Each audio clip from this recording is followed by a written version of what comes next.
the tape, the tape. Let's go. The tape. We do a little bit different around here. We ain't gonna play. We ain't gonna play. Shut up and grind the tape. The tape. Let's grind. We ain't gonna play. We ain't gonna play. Them dogs in your face. Let's grind. We ain't gonna play. We ain't gonna play. Shut up and grind the tape. The tape. Let's grind. We ain't gonna play. We ain't gonna play. Them dogs in your face. Shut up and grind. Let's grind. Grind the tape, bro. Grind the tape, bro. Grind the tape. The tape. The tape. Let's grind. Grind the tape, bro. Grind the tape, bro. Grind the tape, bro. Shut up and grind. Grind the tape, bro. Grind the tape, bro. Grind the tape. The tape. The tape. Grind the tape, bro. Grind the tape, bro. Grind the tape, bro. The tape. UGA game day, boy, we ball out. Pull up, put the whole conference in the doghouse. Leave them 6 feet, see me on the win streak. All-star status, go coach, and the bench deep. Right. Offense on 10, how we run it? Your best ain't nothing, we gon' send them boys punting. Yep. Black and red, got them dead on arrival. Defense hunkered down for the tie. Hey, you don't want it with the dogs. Film guy on it, you don't want it with my dog. Break it down, play by play, that's the day-to-day. They know we ain't come to play, boy, it's UGA. Kirby smart, I cannot play the fool. Back to back, we did not come to lose. Back to back like we got something to prove. Pay your dues, dog nation on the move. What's up? We do a little bit different around here. We ain't gonna play, we ain't gonna play. Shut up and grind the tape. The tape, the tape. We ain't gonna play, we ain't gonna play. Them dogs in your face. Let's grind. We ain't gonna play, we ain't gonna play. Shut up and grind the tape. Shut up. Let's grind. We ain't gonna play, we ain't gonna play. Them dogs in your face. Shut up and grind. Let's grind. Grind the tape, bro. Grind the tape, bro. Grind the tape. The tape, the Shut tape. up and grind. Let's grind. Grind the tape, bro. Grind the tape, bro. Grind the tape, bro. Shut up and grind. Grind the tape, bro. Grind the tape, bro. Grind the tape. The tape. Shut up and grind. Grind the tape, bro. Grind the tape, bro. Grind the tape, bro. Shut up. The tape.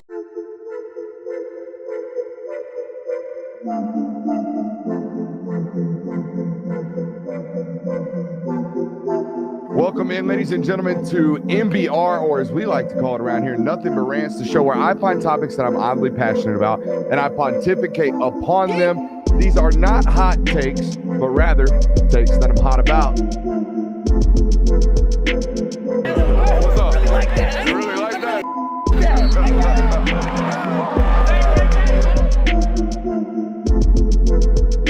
Let's shut up and grind some tape. It is that time of the day once again to where you tune in and we give our glorious, hot, sometimes takes about college football. Deloitte is going to be the iron fist of college football this season. Maybe, maybe not. The questionnaire, again, we're doing that for 4 more teams. Did it last night. Ask 5 questions about a team, see what's going on there. We might even get to some schedule overlap between college football and the NFL. But first, the news of the day.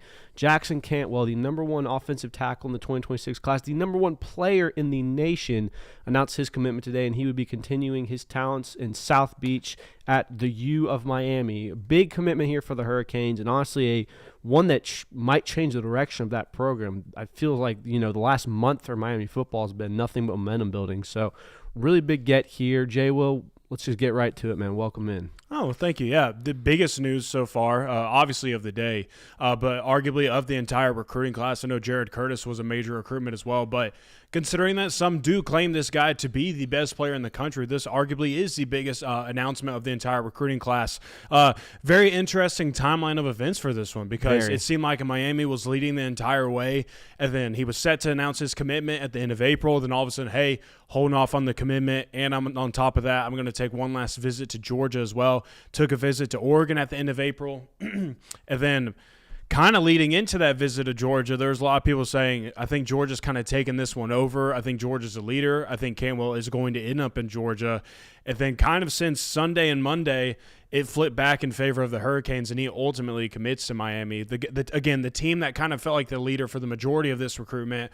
And there's a lot of reasons why people claim he went to Miami, whether you want to point to the money, whether you want to point to the coaching. I know Cantwell has his opinion. I know that other people have their own opinions, but nonetheless, Miami got the job done. They're the ones that have, for now at least, secured the commitment of Jackson Cantwell, and a major one at that for Mario Cristobal and the Hurricanes. Yeah, and we'll get to the money talks a little bit later, but I feel like we need to kind of emphasize how much of a big deal this is for Mario Cristobal. Like, this is the biggest commitment Mario Cristobal has had in his 3 or 4 years at Miami. Like, this is huge for them.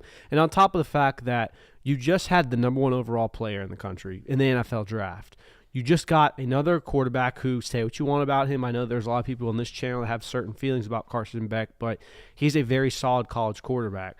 Combine that with the fact that you've been making really good portal additions. Now you have the number 1 player overall in the entire 2026 class that you didn't just, wasn't a homegrown kid. This wasn't a legacy get. This wasn't the kid wanted to be a Miami Hurricane. You out-recruited Georgia. You out-recruited Ohio State. You out-recruited Oregon, the halves of the recruiting world lately, to earn this commitment, despite however you want to say that it was done or the reasons for which he committed to Miami. You have earned a commitment from the number 1 player when a lot of the big sharks and big players were trying to get him. So I think it really needs to you need to take your hat off to Mario Cristobal for this, because it was that big of a deal for him. Yeah, and I think the biggest thing for Miami landing a player of this caliber in this recruiting class is typically, I feel like the way that we view Miami is in just 1-year windows.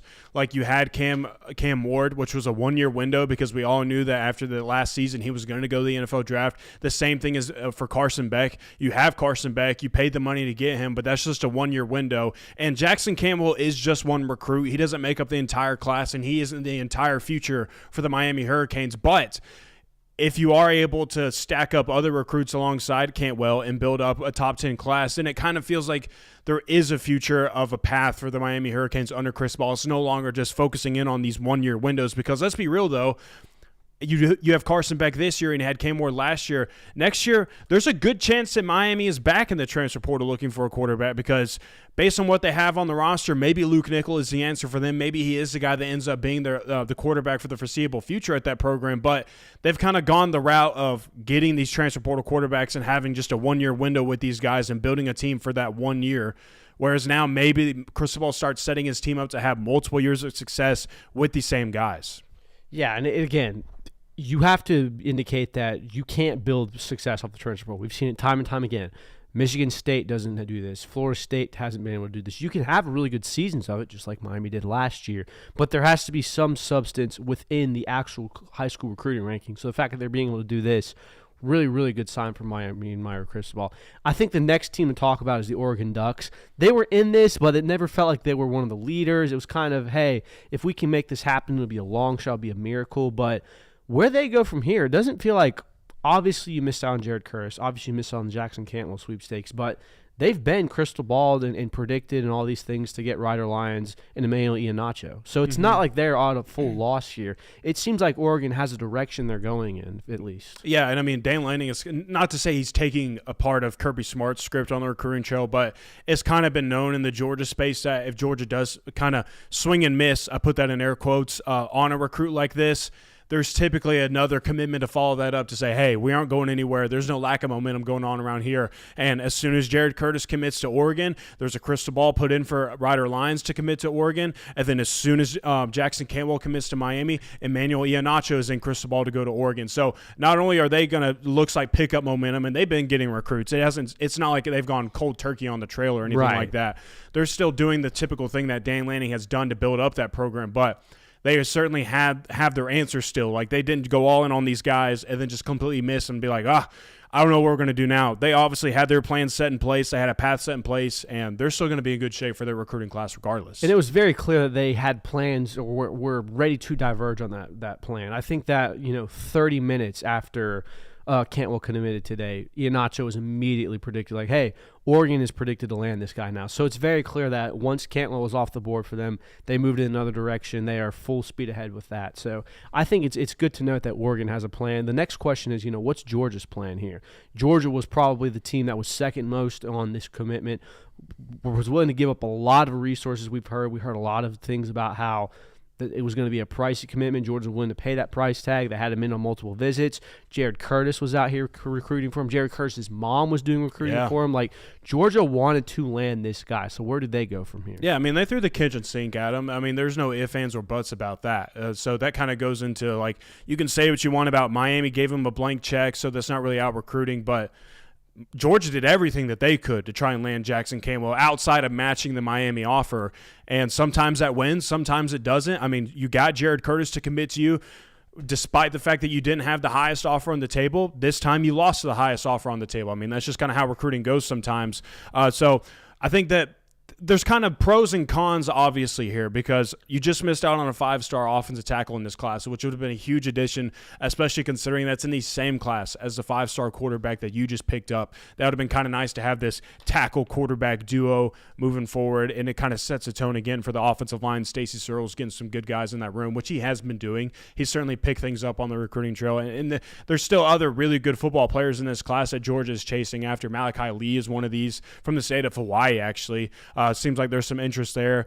And there's some other in-state prospects as well, maybe some other flip targets that they could target after this. But I think that one of the pros potentially is, when we were leading into this commitment, we were talking about Jackson Cantwell's commitment on the show, and really post Jared Curtis commitment, it was Jackson Cantwell is one of these other guys that Georgia's really honing in on. Mark Bowman's going to be another one of these guys as well. Well, you're no longer, or at least right now, I mean, we still have plenty of months until the month of December when early National Signing Day rolls around and pen comes to paper and Jackson Cantwell is officially a Hurricane. But for now, at least, Jackson Cantwell is not in the equation for you. So what does that mean? Well, those resources that you are about to allocate to Jackson Cantwell can now be allocated somewhere else, maybe into a Tyler Atkinson, or maybe you can sweeten up your offer to make sure that you do land Mark Bowman, or maybe you go out and snag one of these star-studded running backs that Georgia's sniffing around. I mean, there's a litany of those in this class, or maybe you just kind of disperse it amongst multiple athletes and just bulk up your class even more. So pros and cons to both, obviously. You would have loved to have gotten Jackson Cantwell, but there's still obviously some positives to take away from this as well. Yeah, and that's the silver lining there, like you talked about. Yes, you did miss out on this commitment, but all of a sudden you have X amount of dollars what was anticipated in your budget that has now been freed up that you can allocate elsewhere.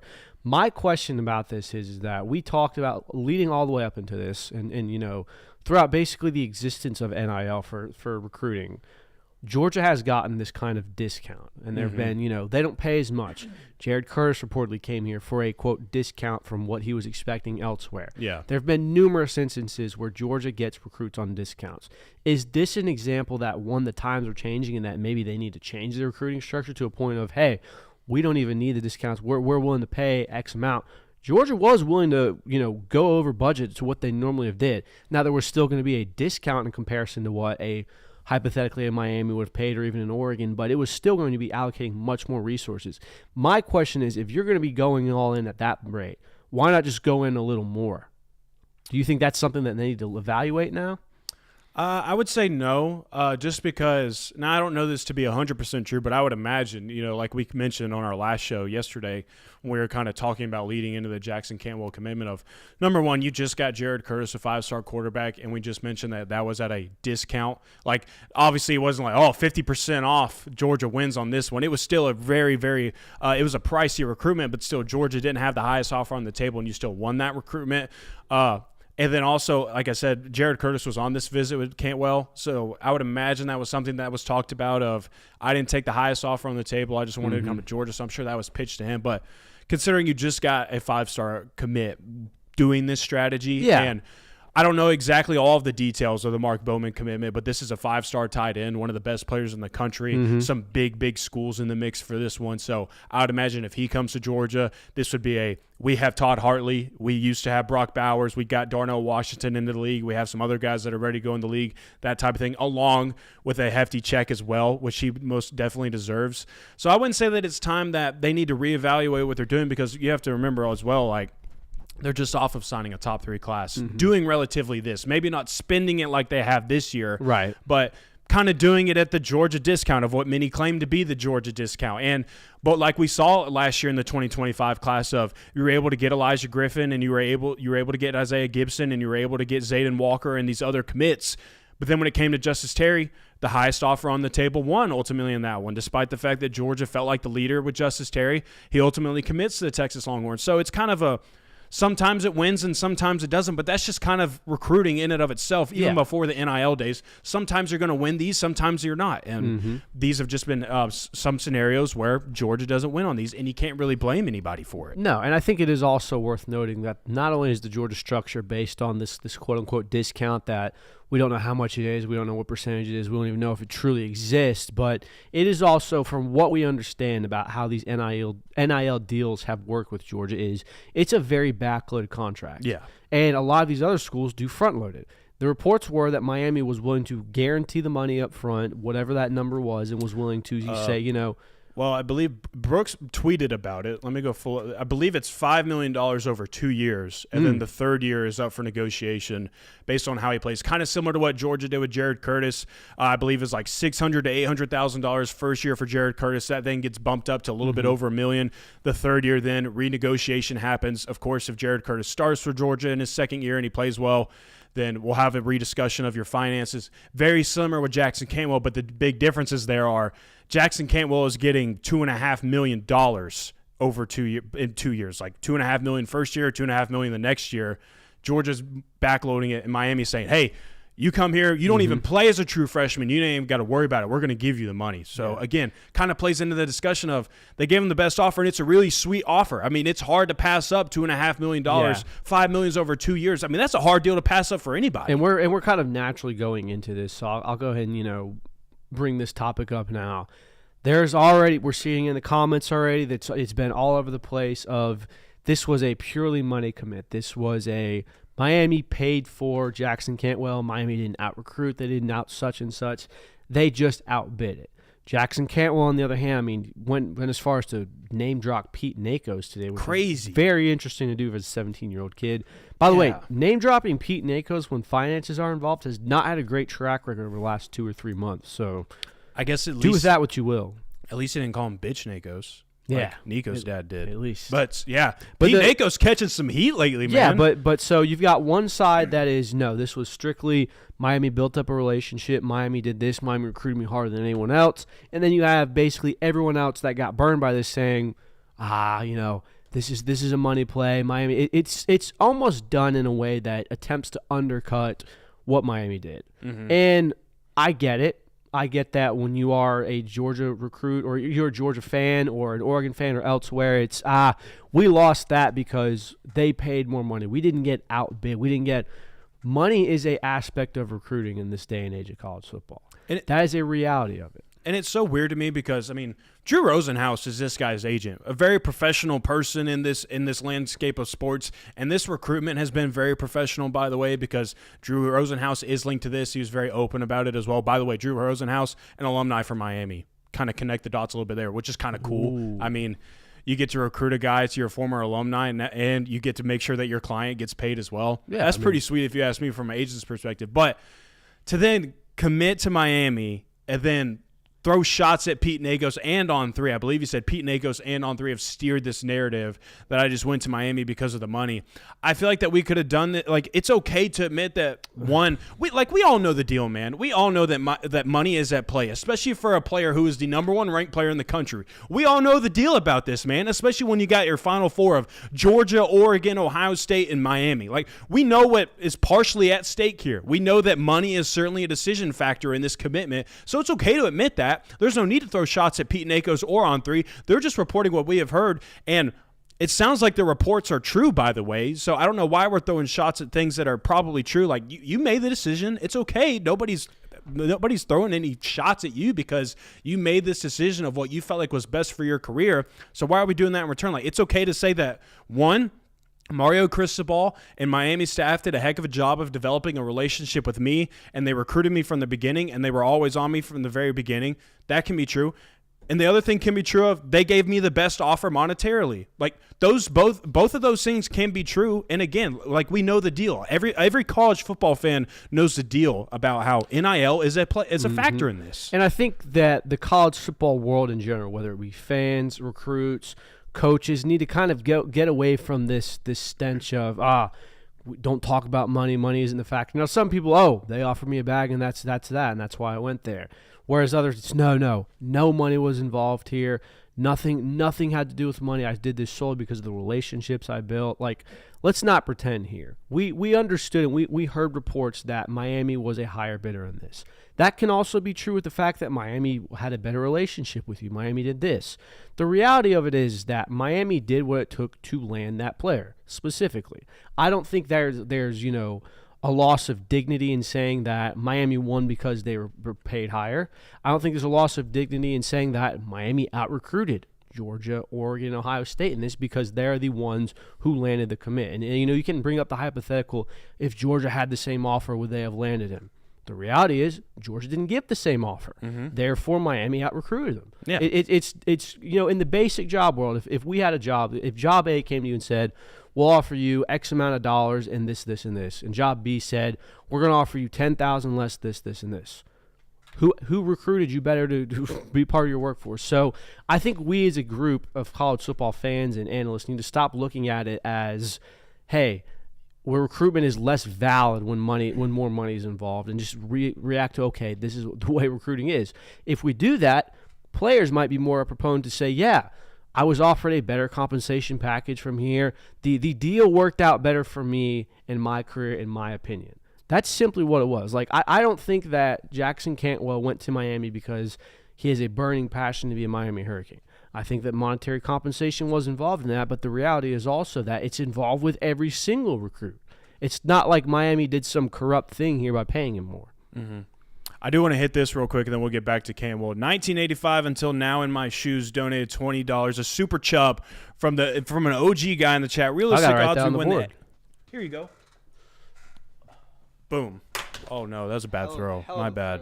Jeez. Well, there's a reason why I didn't play quarterback or play football. 1985 until now in my shoes. Realistic odds we win the SEC this year. Is the conference title still worth playing? If we do win, what is our toughest opponent not named Bama or Texas? Love you guys. Longtime listener, longtime ball knower, Mitch CR. Mitch, we love you. We appreciate you. That is indeed a local hour topic. I'm going to go ahead and put that in my show notes right now, and we'll circle back on that just because we are talking about the Jackson Cantwell recruitment. We want to make sure that we address everything here, as it is the most burning topic right now in college football. So, again, appreciate you for the super chub. We appreciate the love that you do, and appreciate you for being an OG listener as Kirby works his way back to his desk. But, yeah, and I think, too, like, let's put it in layman's terms as well. Jackson Cantwell's quickest path to playing time is at Georgia or Miami. What would you say? It's definitely at Miami. Okay, it's at Miami. On top of that, $2.5 million your first year. It's pretty nice and simple if you put it that way. And let's also acknowledge the fact of this. Yes, Georgia puts more players in the NFL than most schools, than any school involved in this recruitment. The NFL is not a drop guarantee for you as a player. Injuries happen. Anything can happen that hinders your career. To be guaranteed life-changing money. I don't know the story, the history of Jackson Cantwell's family. I would imagine that $2.5 million is probably significant money to them. Putting that in a 17-year-old kid's hands, an opportunity to say, hey, you can have this right here, right now. And, oh, by the way, you still have the prospect of going to the NFL, still have the prospect of being a first-round pick. It makes sense. It does. Yeah, and I'm kind of seeing some comments here about UJ's level of O-line recruiting hasn't been the same since Pitt Boss, that being Sam Pittman. I mean, Stacey Searles got a really good offensive line class last year, and I would bet you that he lands a really solid offensive line class this year. I think he's done a really good job of rebuilding the offensive line class. I don't think that this deserves to be a shot at Stacey Searles like, oh, we missed out on Jackson Cantwell because Stacey Searles. You were likely in the Jackson Cantwell recruitment and still in the mix down to the Final Four, down to really what many believe the last two options in this recruitment because Stacey Searles was involved in this.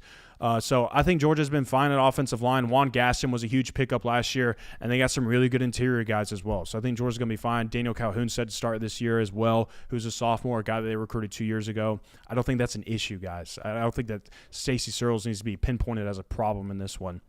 So, again, I think that, one, Miami is a quicker path to playing time. They had the better offer. I think that kind of covers it. But, and again, I think that sums it up.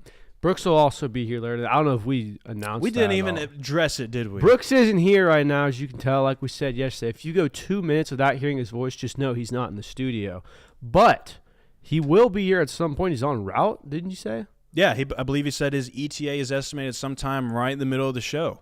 So cool. All right, so Brooks will be here. Brooks will have a whole nother slew of thoughts and opinions on what went down with Jackson Cantwell today. So stay tuned for that. Got to see a recent Georgia commit in Jordan Smith, so I'm sure we'll get to hear his thoughts on that as well. So he'll definitely be bringing some really good stuff into this one. Again, if we didn't cover something in the Jackson Cantwell recruitment, I guarantee you that we're going to rehash things out when Brooks gets into the studio, so no worries there. But I think that this is a good time to segue into another topic, Kirby, of Deloitte being an iron fist for college football. Ross Dellinger, a guy that we talked about yesterday, talking about the expanded college football playoff going from 16 or 14, again, put a very interesting tweet talking about Deloitte and if it had already existed in college football, some of the deals that, again, would have been passed or would not have been passed, because Deloitte is basically the cleanser of NIL deals when what's it called? Shared revenue sharing comes into college football. Basically, hey, this NIL deal is okay. That's good to go. This one, no, you cannot do that one. So go ahead and read us this tweet, Kirby, because I thought it was really interesting. Yeah, so let me pull it up real quick because my laptop's deciding to be slow. But no, basically the tweet is Ross Dellinger says, in a meeting with Deloitte, ACC officials in spring meetings, the company shared with ADs and coaches interesting figures on the clearinghouse. 70% of past deals from booster collectives would have been denied. Oh. That's a ton.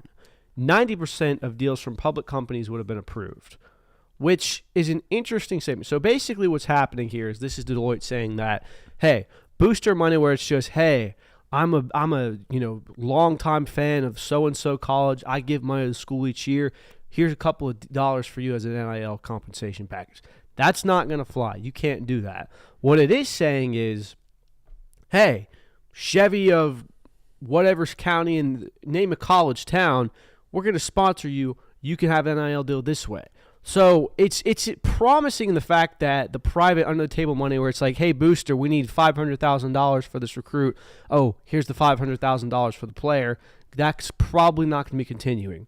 The issue is that you can find ways to get people money however it is. Oh, sure, yeah. And if the 90% of public deals are going to start being approved, you're just going to get some form of money laundering to where the booster is just now going to cut out the middleman or just have a middleman of, all right, I'm going to make a generous donation of blah, blah, blah to my public school or public company, car dealership. Then car dealership is going to now use that as an NIL compensation for the part. So, and again, by the way, it's still also not going to stop under the table cash deals of, hey, booster, we need $100,000.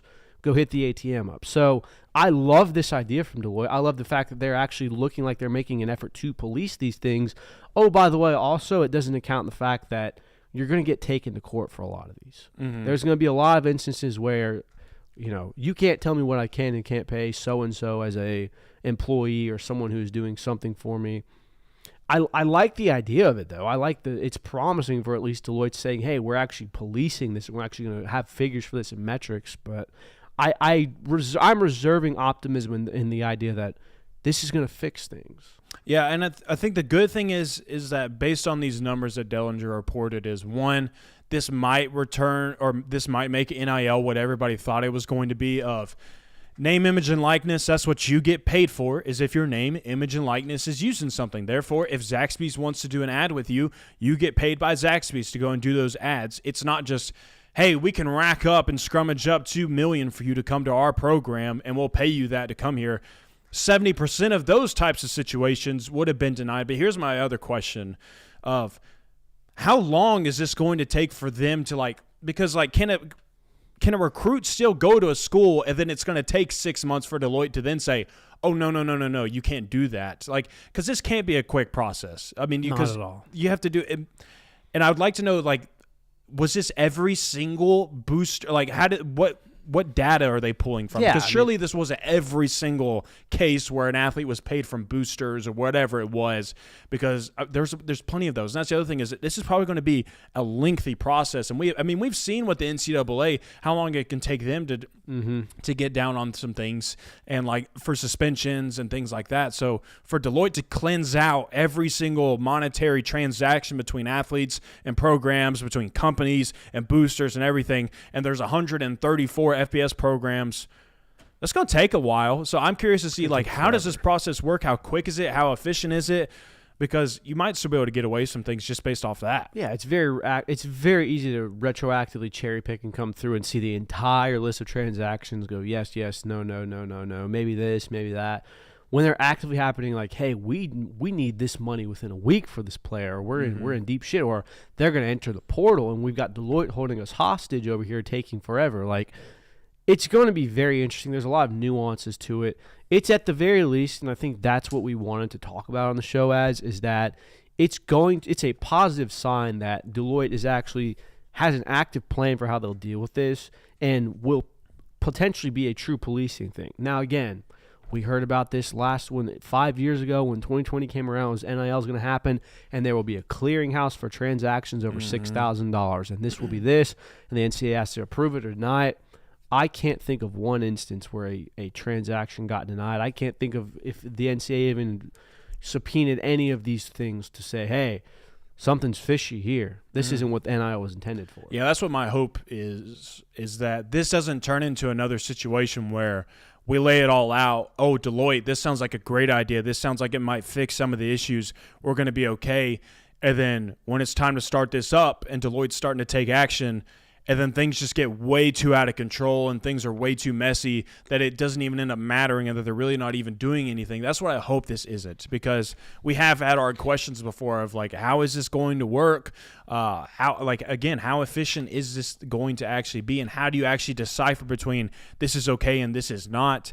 So my hope is that it does work out and that this does kind of fix some of these issues that we've experienced with NIL. But again, I think that revenue sharing will clean up some of that already anyways. All right, let's ask 5 more questions of 4 different programs. We did this yesterday. I'll go ahead and outline it again. We're going to ask 4 programs 5 questions that they will obviously answer throughout the span of the regular season.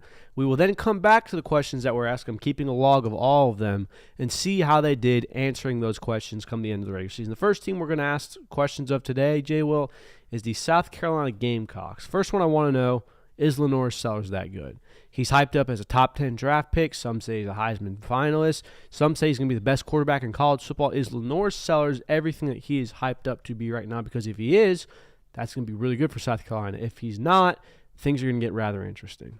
I think that there's some promising things about Lenoris. Obviously, what he showcased last year on the football field, that would indicate that he is as good as he's advertised. And then also, too, like, I think what people would get fearful of when it comes to players like Lenoris, especially players that blow up like this. I mean, this was a 3-star recruit out of the state of South Carolina that nobody was really in on except South Carolina, and they land him, and he ends up turning out to be what they hoped he would be, that he tapped through the ceiling. And a guy, too, that wasn't playing much football prior to his arrival at South Carolina. So not only was he that successful in his first year as a starting quarterback, but that he was that successful considering that he's only been playing football for, 6 years, 7 years, something like that. And so that's a good sign. But then also, this isn't a player that, again, was a 3-star, balled out his first year as a starter and was like, hey, biggest offer on the table, who's got it, I'm going there. He has remained steady and committed. Now, South Carolina did obviously give him a pay bump this offseason. They made sure that he was going to stay on the roster and that he secured it. But on top of that, he's doing an internship this summer. He has Shane Beamer was recently quoted on him saying that Lenoris texted Beamer asking him for the summer schedule so that way he could work in both of his internship and also his practices throughout the summer so that way he could handle both. Again, one of the best football players in college football doing an internship for his major in school right now to take care of the other side of business. You know, we talked about Brock Bowers yesterday for Georgia. He went back and finished his degree. Lenoris is checking both boxes right now ahead of this college football season. So he seems locked in with South Carolina. He doesn't appear to have too many distractions around him. But I think the biggest questions that I have really isn't even about Lenoris, because I think that we saw an immense amount of growth from him throughout the season. I think you could see the development from game 1 that he started until the very end of the season from him. But it really is the pieces around him for me because the offensive line has really struggled over the past couple of years. They've given up, I think they gave up 86 sacks last year, so that certainly plays a role in the fumbles issues for him, the turnovers, something that you have mentioned quite a bit with Lenoris that concerns you is the turnover. So if the offensive line doesn't get cleaned up now, they went into the transfer portal and they got a starting center for this year. Josiah Thompson, who was a true freshman last year and plays left tackle, he's returning this year as well. But what about the rest of the offensive line? Like, is it going to continue to be shaky? Because if he's continuing to have to shed tackles off and he's still getting beaten up in the pocket, then one, that puts him at risk of missing games, and then also like it's hard to have a successful offense when your offensive line isn't doing their job. And then also the wide receivers, like Nick Harbor, as flashy as he is, as great of a player as he is in College Football 25, the video game. We still got to see some better production and more consistency from him. So if he can take this next year leap and he can be this star football player because he is focusing on football, he's no longer doing track, I believe. That's a good news for him. But still, got to figure out the weapons. And also Rasul Faison, the starting running back, he has not been cleared for eligibility this year, so that's up in the air as well. So really my questions aren't even about Lenoris, because Lenoris is going to be there. He's going to be good, but everything around him kind of dictates the rest of it. Yeah, and that perfectly segued into my other question, which was, what does the offense look like with all the departures and including Dow Loggins? Like, there's going to be a massive change on that offensive philosophy scheme just based on the players around there. So that's another one. Third question I had was, can you live up to high expectations? I feel like Shane Beamer has been very, very good at exceeding middle and bad expectations.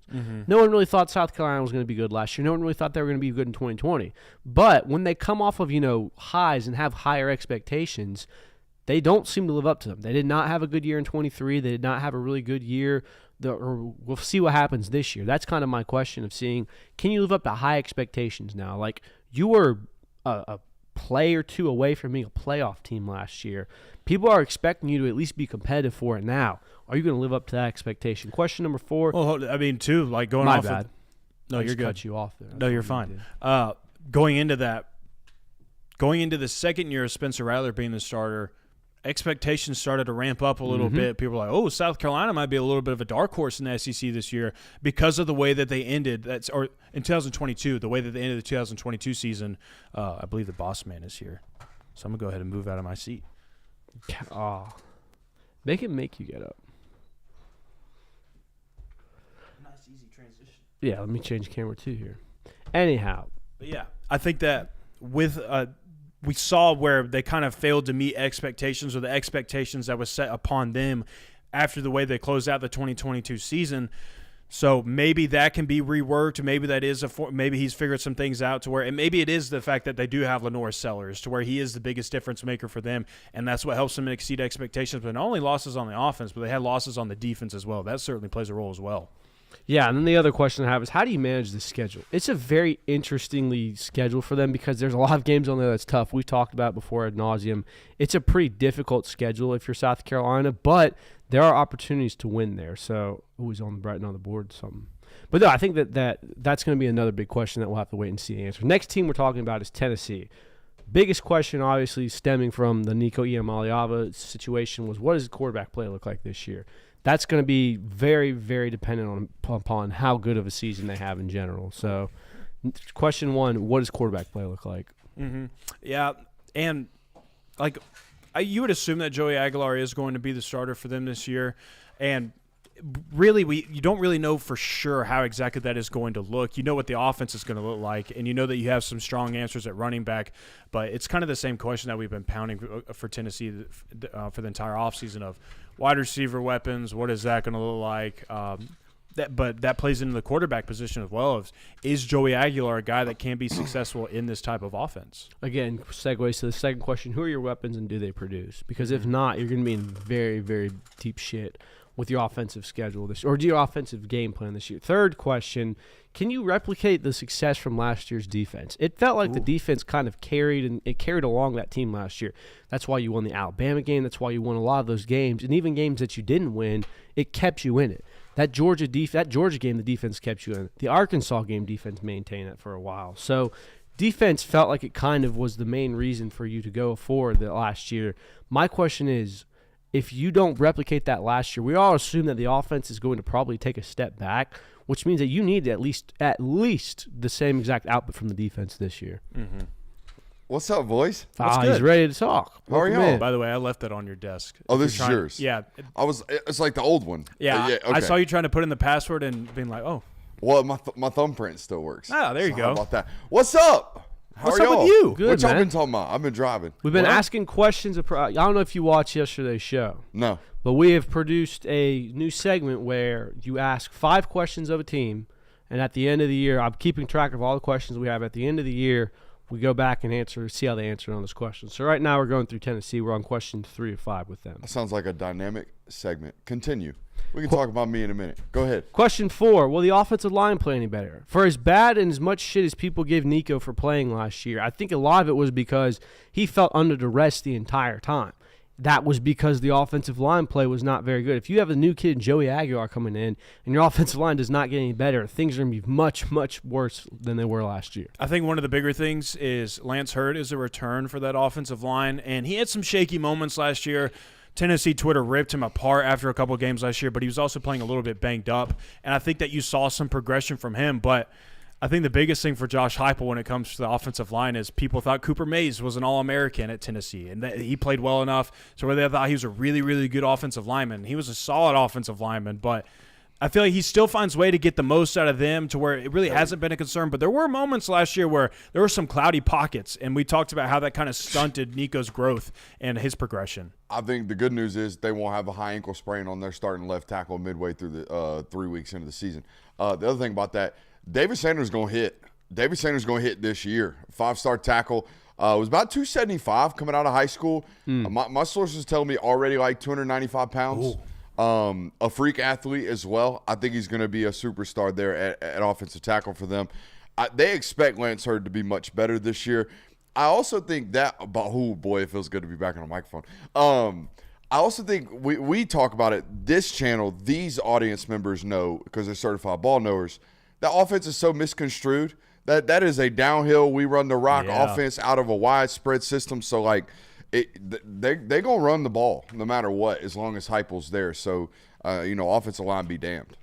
And then they had some transfer portal additions as well at offensive line. They got Notre Dame starting center, I believe. I'm blanking on his name right now, so he's going to be a plug-and-play guy for them. Oh, Singlebar. Yeah. Sir Singlebar. Sir Singlebar. We'll call him from now on. By the way, are there enough papers and rosters on this damn desk? I mean, they were just left there. Was it bothering you yesterday? I'm sorry. No. I'm sorry. I meant to clean my desk off before I left, but I obviously did not. By the way, what a great job by all these high school programs I go to nowadays. Well, I get entire like, hey, coach, these are the dudes. Here's their offers, heights, weights, damn GPS metrics, all kinds of crazy stuff. Continue the segment. I'm sorry. Damn, they got GPS metrics on high school? GPS metrics. Good Lord. I went to one school, had live GPS metrics on it. Out there, strength and conditioning coach out there nerding out mid-practice. Good Lord. Yeah. That's dope. Yeah. Final question we have for Tennessee. Do you play better on the road this year? All 3 of their losses came on the road. Some of them were in embarrassing fashion, like Ohio State. But they also just didn't flash a ton on the road. Didn't look great in Oklahoma. I know at first that looked like a very dominating win. As the year went on, that win lost some of its shine. Didn't play fantastic against Vanderbilt. Had a busted play. Other than that, they would have only beaten by 1 score. So do you play better on the road this year? Also, you might have already hit on it. What are we getting out of Anthony? Anthony Josephs has hit the edge out of North Cobb High School, has seemed to be outplaying his quote-unquote ranking coming out of high school. But what are y'all getting out of Jordan Ross this year? Like, that is a very highly touted recruit that did not come cheaply to Tennessee. So, like, what are you getting out of him in year 2? I know year 1, I don't expect a lot of true freshmen to play, like, meaningful minutes. There's the select few everywhere. You know, the Dylan Stewarts of the world. KJ Bolden played a lot last year as a true freshman. There are very few and far between. But, like, year 2 got a pop for Jordan Ross. Year 2 got a pop for Mike Matthews. Like, you got to get a return on investment, or as they shorten it, a little ROI, please. A little ROI, please, up there in Knoxville. By the way, I'm switching hats. Okay. I'm going to go over there and grab a different hat. Say, I don't know. I don't recognize flow motion. So here was the deal. We'll talk about it later. All right. He's changing hats. I think, too, so this year. I might have got rained on, and I might have ran out of outfits, as my mother would say. You're talking about a beat-up hat. What have you done to that hat? This hat's got some grind in it. I ain't going to lie to you. Brother, I don't even want to know where This hat's got some grind in it. All right. Third team that we're moving on to. Is the Alabama game on the road this year? It is. Oh. But you get Georgia at home. Correct. Do you play Florida too? That's you played at home? Florida at home last year, so you play them in the swamp this year. It's going to be an interesting. Oklahoma on the road. No, they played them in Norman last year. Oh, that's right. Never mind. I got those swapped. Either way, third team, USC Trojans. First question I have for them: do you keep this recruiting momentum going? They have the #1 class right now. Lincoln Riley's doing the thing. It's like, hey, USC's finally got it put together. We've talked about this before. I'm a little hesitant to buy in on it. They were kind of doing this last year. If you keep this momentum going, 2025 season be damned. I'm personally more bullish on them being able to retain the current commitment class they have because of the regional bias or the regional areas that they've recruited these kids. Now, there's the Xavier Griffin. There's one. But most of that class is Midwest, West Coast based, if I remember correctly. And that's like everybody on the Southeast does not expect Xavier Griffin to end up in that class. And that will knock them probably out of the number 1 ranking because he is a 5-star. Yep. But if they hold on to him, then you can miss me with the Lincoln's always going to lose one of these kids. Yeah. If he ends up holding this class together, we can hold that narrative off for a little while. Just like if he goes year 2 and another year with good, respectable defensive play, I think we can put that narrative to bed too. So I think maybe we're defying some narratives out there on Riley. You're not buying the comment from Xavier Griffin that there's nothing you can do to get back into this one. I'm buying. I trust the kid when he tells me that. I'm not saying he's lying to my face. Yeah. However, FSU has 7 football coaches at that practice. Miami showed up 90 minutes late to that football practice. Okay. LSU, Blake Baker at that football practice. They weren't there to see Kareem Hewley. Now, Kareem Hewley's great, but the defense coordinator at LSU ain't there to see Kareem Hewley. Okay? Glenn Schumann there the day before.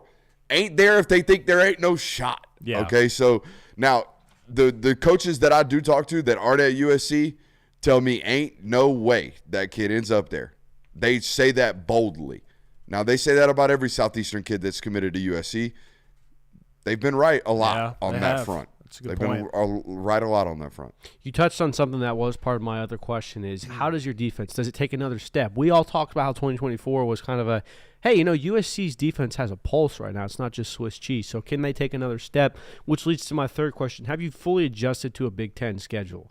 It felt like at times last year with all the traveling they had to do with the styles of opponents they were playing, things didn't go well for them all the time last year. So can you fully adjust to a Big Ten schedule will be a very important question for them to answer. It was very up and down for them last year. Extremely. I felt like they gave Penn State a battle, they gave Michigan a battle, and then I think they lose some games we didn't really got pushed around by Wisconsin for a while. I think they beat them, but it was still like a game. Edged out a win against Minnesota at home. I think it was just a weird year. The game against a weird Michigan, wasn't it 8-4?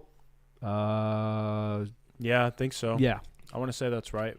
And I think too, there was a lot of fluidity on that roster, it felt like, because you're trying to figure out your starting quarterback position. Bro. You went Miller Moss after the first week of college football, Miller Moss is him. Lincoln Riley done did it again, and then that teetered off. I feel like I still got fucking gnats crawling on me, man. I feel like they're still on me. I feel like the last 48 hours I've been swarmed with gnats so much that they're just ingrained in my skin. I wiped sand off my leg today. I ain't been to the beach in months. What the hell was that? Where'd that come from? South Georgia. Ooh, that's God's country. I love it. I love my people from South Georgia. I love my people from South Georgia. I told my wife today, if we got to move that far south, we just going to keep going down into Florida because that gnat shit is – I can do mosquitoes. I've done mosquitoes my whole life. Yeah. My whole life I've done mosquitoes. Big, thick-ass mosquitoes. The one that bite you, big, swell up, they itch for days.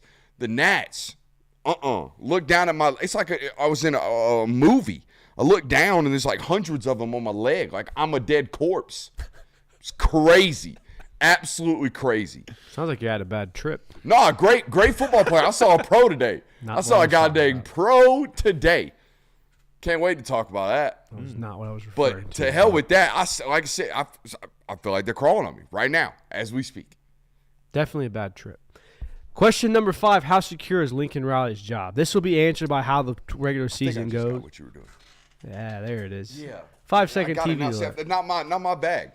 that area of the spectrum. I mean, it's not mine either, but I feel like that's a pretty. JWill's over here Don't even run in circles to get the reference until after the second time you hammered it. But all right. I appreciate it. It's all right. I appreciate it. Question number 5 is how secure is Lincoln Riley's job? This will be answered throughout the regular season. If they go 6-6, we will see just how secure that job is. If they go 9-3 and have a really, really good season, this is null and void anyways. But I am very interested to see what 2025 does for them as a whole. I'm just looking up the buyout right now because you brought that up. So I wanted to throw that into the mix. Lincoln Riley's buyout with USC Trojans are reportedly around $90 million. That still can't be $90 million. That was just surely no way it's still at $90 million. But I would still assume that it is a large sum of money even after this season. And two, like, you could say that because of the way he's recruiting right now, it feels like he's recruiting for his job. Mm-hmm. But at the same time, that's kind of how they've always recruited. But it's a matter of – but I think, too, like, considering the proximity that he's recruiting these guys, he's obviously changing some things up, taking a different perspective to recruiting. I would say that he'll be fine this year. Yeah, I think so as well. Final team we're moving on to is the Auburn Tigers. Have an interesting season coming up. The first question I have is that we have a theory around here, the year 3 theory. Will things finally look like they're coming together for Hugh Freeze this season? Because it has not really worked yet. There isn't really a marquee win. There's a couple of instances where it came close. You came close to beating Alabama. You came close to beating number 1 Georgia at home, but you haven't been able to really secure it and say, okay, this is something we can build on. It's all coming together now. So does Auburn get that this year? And close don't mean shit at Auburn. No. Close can mean shit at Arkansas. It can mean shit at Kentucky. It don't mean that at Auburn. Boys, they holding on to top 10 recruiting classes right now, so that's all that matters. That's all they're selling. They'll go 8-4 as long as he signs the top 10 class. He keep his job. Yeah. I mean, you got to win games. That's why their fan base is optimistic right now. Mm-hmm. Their fan base is buying Jackson Arnold and the roster because the roster is good. Yeah, but how the long? roster's really good offensively. It's really, really good, especially weaponry-wise. Yeah. The question is, how long is an Auburn fan willing to buy the future? Where, hey, we've got top 10 recruiting classes coming in. Just wait till keep getting better. As long as Bama's 9-4 too.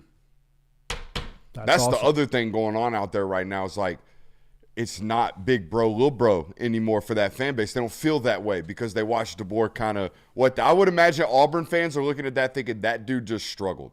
Mm-hmm. You know what I mean? Yeah. And that gives them a sense of confidence. Meanwhile, they look up at 24/7 in-state rankings, 9 of 11 with that AU next to them. That give them a little Randy. You know what I mean? So, there's a lot of reasons why Auburn fans, I guess, are buying into that. I foresee in my future 19 interceptions and turnovers this year. Yeah. Just like every year before with Hugh Freeze. And you hit one of my questions on the head. Will turnovers be an issue? You damn right. We'll see. Until the offensive system changes. Next question I have is, this is a two-parter. How much does Jackson Arnold elevate this offense, and how much will Hugh Freeze throw him under the bus? Buddy, it sounds like with that type of weaponry, it sounds like just about anybody going to put up some numeros in that offense this year. I mean, do they have the best wide receiver core in the SEC? I think they do. Them, maybe close second, Alabama and Georgia. Yeah, I mean. Like close second, third. We'll see about Florida. LSU's really, really dependent upon Nick Anderson. We'll see about Florida's got a bunch of young guys they like as well, led by Eugene Wilson and another Wilson, right? Marco? Mm-hmm. Is that correct? Think so, yeah. Maybe he's down in Miami. Either way, there's a lot of good cores. I think they might have the best. Yeah, definitely. But again, I like me some Cam Coleman. But again, if Jackson I like Arnold, me some Nick Singleton. No, Marco Wilson. No, yeah. I think Marco Wilson was a DB for them. Yeah, you're right. Always mix those up. But there's a young Marco Wilson's the guy who threw the shoe number at 4 Florida on that roster that is a dude. TJ Abrams.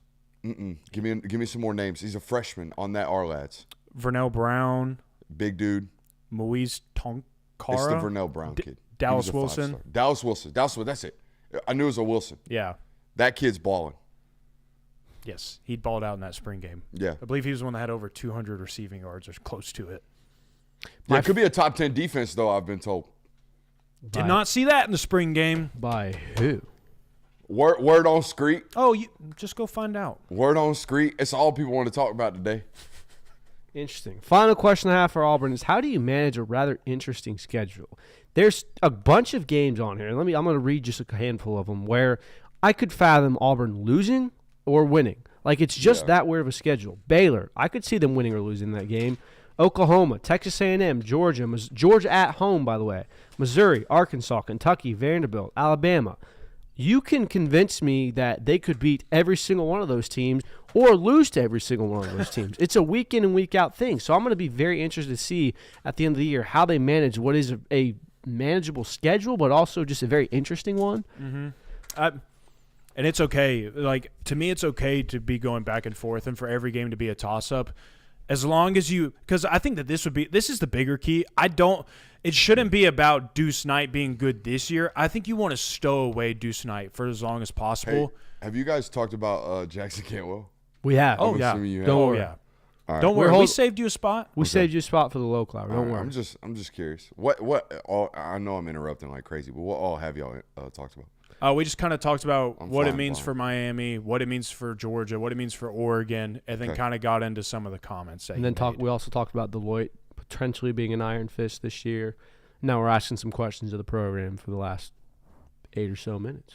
All right, so we have a couple more of these teams to hit, or are we on Auburn? This is Auburn's the final one. All right, Auburn's the final one. Wrap up. But yeah, as I was saying, I think the bigger key for Auburn is to not have to use Deuce Knight this year. I think because the longer you stow him away, the more anticipation this fan base has and the more excitement that they have. Because if Jackson Arnold just kind of has a mediocre year, but he's mediocre for all 12 games or 13 games if you make a bowl game, and you still have Deuce Knight on the roster that you really haven't seen yet, then that just keeps on building that momentum into the next year because you have Cam Coleman going into year 3 and you have Deuce Knight coming in to be the starter. So the longer you hold him off, I think the better off that the program overall will be. Mm-hmm.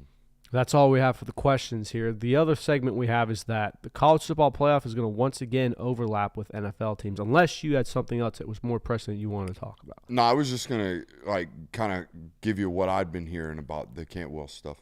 Yeah, we can go ahead and get into that. We can go ahead and get into that. Is it important? Like, do people want to know? Like, nah, it's not super important. I would say. I mean, are you talking about Cantwell or the NFL schedule? Cantwell. Then yeah. I mean, I would say. I think Cantwell obviously people want to know. It's the title of you the want show. to lead off the local hour with that. So I just did y'all get into why he chose Miami? Did y'all got into his? I want to start this by saying like I do not totally disagree that Alex Mirabal is an elite offensive line coach. Like, buddy, trust me. If anybody that studied Peninsul coming out of Oregon, it was this guy. And if anybody's been watching what Miami and Oregon have been doing in years past with regards to allowing elite players on the offensive line play with freedom and schematic, freedom, it's this guy. I've been watching. I'm a big fan of Alex Mirabal. I understand it. All right, but let's not be out here saying that that's the only reason we went to the school because we're just in love with the coach. I know you're in love with the coach. They did a great job. Also, numbers are numbers. Like, reports are reports. What we're being told is what we're being told.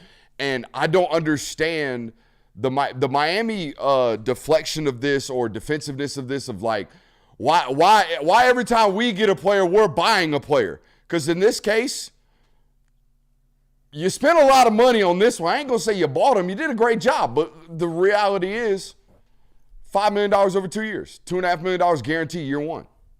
It was I was on a phone call with somebody today, and I was laughing at them. They're like, why are you laughing? I said, you are foolish to think that somebody should take 100% pay cut to come play for you. Like, it wasn't happening. It wasn't happening anywhere but this school. If that was the real number, and in reality that was the real number. And I told you 3 weeks ago, 2 weeks ago, I got a phone call with a source saying, I cannot believe this is happening, but $5 million. And I said, what? $5 million? Yes, it was a real number. And I think by all accounts, I believe it. Okay, I confirmed it with more and more people after I reported it today. It happened. $5 million.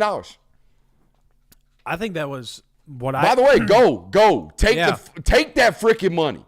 And don't feel bad about it either.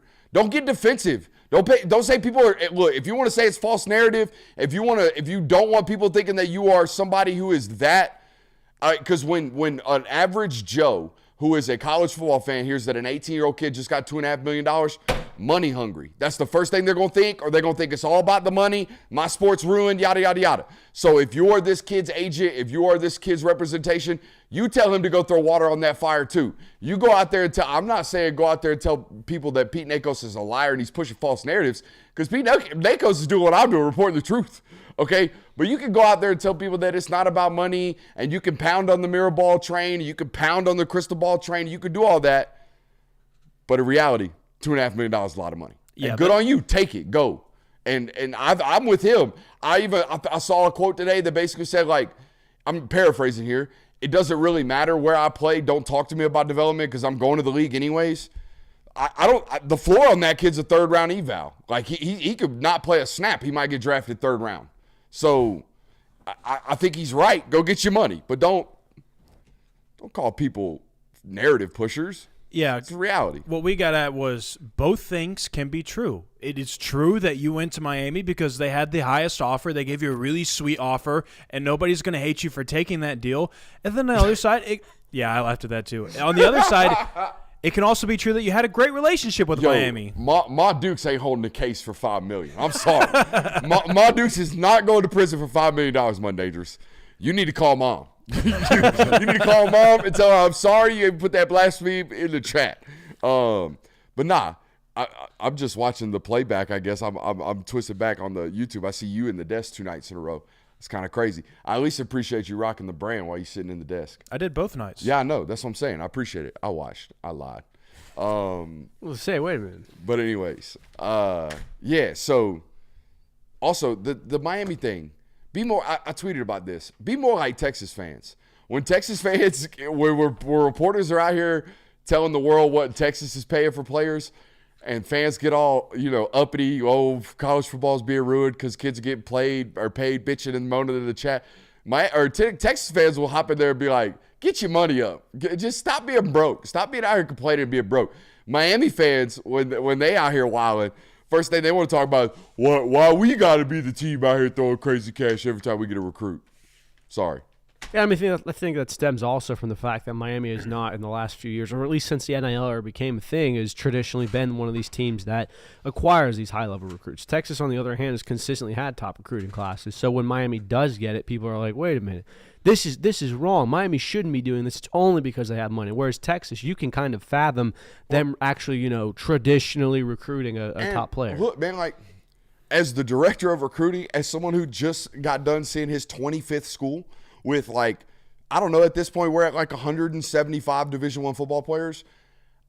I talk to these kids. I talk to the coaches. I talk to other coaches. I know how the recruiting strategy in South Florida works. I know how it is. It's, hey, want to come to Miami? What's your asking price? We'll give you, 2X. We'll just pay you more. That's what it is. And look, everyone recruits with money nowadays. Like the Cantwell stuff, He's getting $2.5 million. He was going to get 1.2 at Georgia. I wholeheartedly believe. Like, he was going to be the highest paid offensive lineman in the room had he gone to Georgia. So if he goes to Georgia, they bought him too. So they don't hide it on the recruiting trail. They're not coof about it. I think that's the word, where you're not arrogant, but you're coy. No, coof is like I'm like not heavy-handed with it. I'm kind of subtle with it, but I got that shit. That's coof. All right, they ain't got no coof. They're just, you want some money? I got it for you, baby. And it's their whole approach. And so I don't understand the holier than thou clutching pearls when you get when it works for you. When it works for you. Why not just be out here being Miami? You know what I mean? Why not just be out here being like, hell yeah, we bought a 5-star. What you gonna do about it? Why we gotta be out here acting like we did a great job?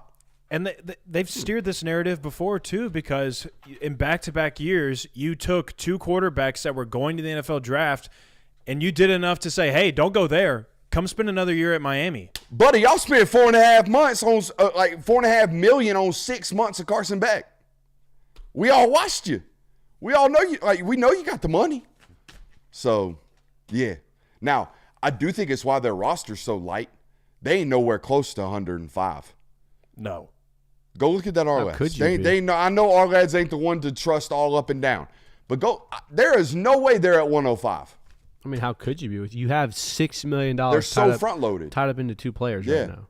or at least, excuse me, for the next 2 seasons, $6 million is going to go to 2 players, $7 million. So 2% coof is a hilarious comment in the chat.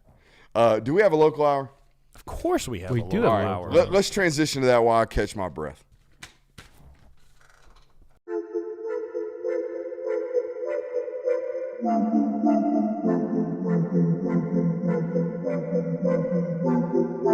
Welcome into Talk the Dog, the show where we find a bone to pick and a take to give.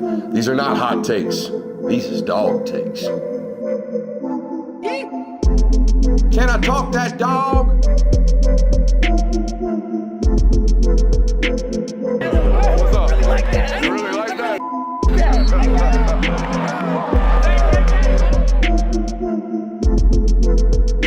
Let's shut up and grab some tape. All right, ladies and gentlemen, welcome back in for another hour here on the Film Guy Network. What a time. What a time to be back in the studio. By the way, camera one's a little crooked. I noticed that the last couple of days. I think one of the kiddos knocked one of the tripod legs No, off. we were roughhousing in here. no, won? we were not. Who won? I'll let you make that. He didn't want to talk about it, so that's up for interpretation right there. I don't know. Roughhousing connotes wrestling. I'm going to go low man. I'm going to go guy with some leverage background. I'm going to go with the mustache on the wrestling mat. You know, maybe we get into the ring. The length comes into equation. If we're just roughhousing inside the basement in Mom's studio, I'm going to go with the low man over there. Fair enough. Fair? Yeah, it's a Fair good enough. scout right there. Good scout. What do we got loaded up for the local hour? By the way, make sure you hit that thumbs up button, like, subscribe, rate, review, all that good stuff. What do we got for the local hour? I heard it's loaded. First thing we're going to circle back Word to. on street. It is. We're going to circle back on Jackson Cantwell a little bit. We're going to talk Hell about yeah. Miami from a Georgia perspective. Got a couple of wheel spins up there for you. Bill Connolly had an interesting comment about Georgia football. Going to project the freshman class Hold of wide on. receivers. Mr. Conley, is this another one, Georgia football dead? Is this another one of these guys? Essentially, yeah. Kind of. It's a new trend. It You know is. what I'm saying? Like it's a good way to get clicks. well, Let's rank Georgia outside the top 10. Let's say the program's dead. Even though, let's say Texas runs the conference. Let's just do whatever we got to do, baby. Off season, get them clicks. we certainly talked about that yesterday. This is more so kind of just some ignorance or some blindness to what Georgia has been doing and saying that Georgia doesn't do it at all. Ignorance is bliss, baby. Yeah. Continue on your breakdown, Kurt. We're then going to give a top 5 of the top 5 most difficult players we think Georgia's going to face in the 2025 season. And, of course, close it out with some more The wheels. top 5 of top 5s. Yeah. No, just top 5 players that we We just think. worded it that way. Okay. Top 5, right? A Top 5 5 ranking. of The top top 5s? 5 hardest players Georgia will have to play against this I think year. we're on to something though. Everybody does top 5s. Top 5 of top 5? We could do a top 5 of top 5s. That's very meta. We You know broke what I'm the saying? algorithm. We're gonna break the algorithm on that shit. But no, You think you're cool with Mount Rushmore? How about Mount Rushmore's Mount Rushmore? How about Even them better. apples? I don't know how that would work, but we'll figure it We'll out. figure it out. But no, circling back to Cantwell, what is the next thing for Georgia here to do? Because obviously All right, so he was very I highly. want to talk highly about that. So here is the key. Obviously he was a 5-star All-American. Everybody wanted some kid Jackson Cantwell. Obviously the price tag really, really high. We just got done talking about that. I do think there is a very not to be all, oh man, woe is me about these kids. We don't want to hurt kids' feelings. But I could imagine being recruited by Georgia and let's say being like Malachi Lee, right? Mm-hmm. And you're a 5-star in your own right, baby. Like you're a dominant offensive tackle from Hawaii, and you think you might be going to Georgia or you might like Georgia. Maybe it's Michigan. Maybe it's whoever. Maybe you like USC, whatever. And then that school misses on another target, and the entire media base is like, dang, missed out on Jackson Cantwell. What's Georgia got to settle on now? A 6'5", 310-pound freak athlete from Hawaii, and Malachi Lee's the next on their board. And he was right behind it. Or maybe even on par. So it's a really good football player who, by the way, like I know it probably wasn't pulling teeth to get Stacey Searles to go out to Hawaii, but you spent money going to see the kid. Like you spent money chartering a plane or sending a plane from Atlanta to Hawaii with Stacey Searles on it to go see a high school football player who, by the way, I don't even know if they have spring practice. I'm pretty sure it was just availability. So he probably just went and watched him, I don't know, squat and do whatever workouts the folks on the Big Islands do. Shaka, bro. you know. But this is a big name that I wanted to like. Don't do the where's Georgia gotta settle now? Like this kid's a great football player too, and he's the next target along with a bunch of in-state guys. Yeah, we certainly talked about that during the national hour of, yes, Georgia just missed out on a highly talented football player that they would have liked to have, but there's some other talented football players that they're in the mix for the remainder of the class. Hey, he on the board. I'm a Chris Booker fiend, okay? I need me some Chris Booker, all right? I'm going to watch him if he goes to Alabama anyways, but might as well cover him. You know what I mean? Oh, yeah. Mm-hmm. I think they're going to push hard on that one. I think they're going to push hard on Malachi Lee.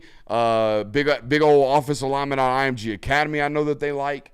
There's a couple of in-state guys that they're still, ciphering through as well. Yeah, and I think that's what kind of gets lost in translation of these highly profile recruits of when it doesn't go your way and you don't land the top guy that everyone's talking about nationally. It automatically becomes, they failed. They have to have a contingency plan now. They have to have a plan B. They have to settle for these guys when that's not necessarily the case. I will say this. You did just free up, like, worst case scenario, least amount of money possible, which I don't even think you were in the race at $1 million.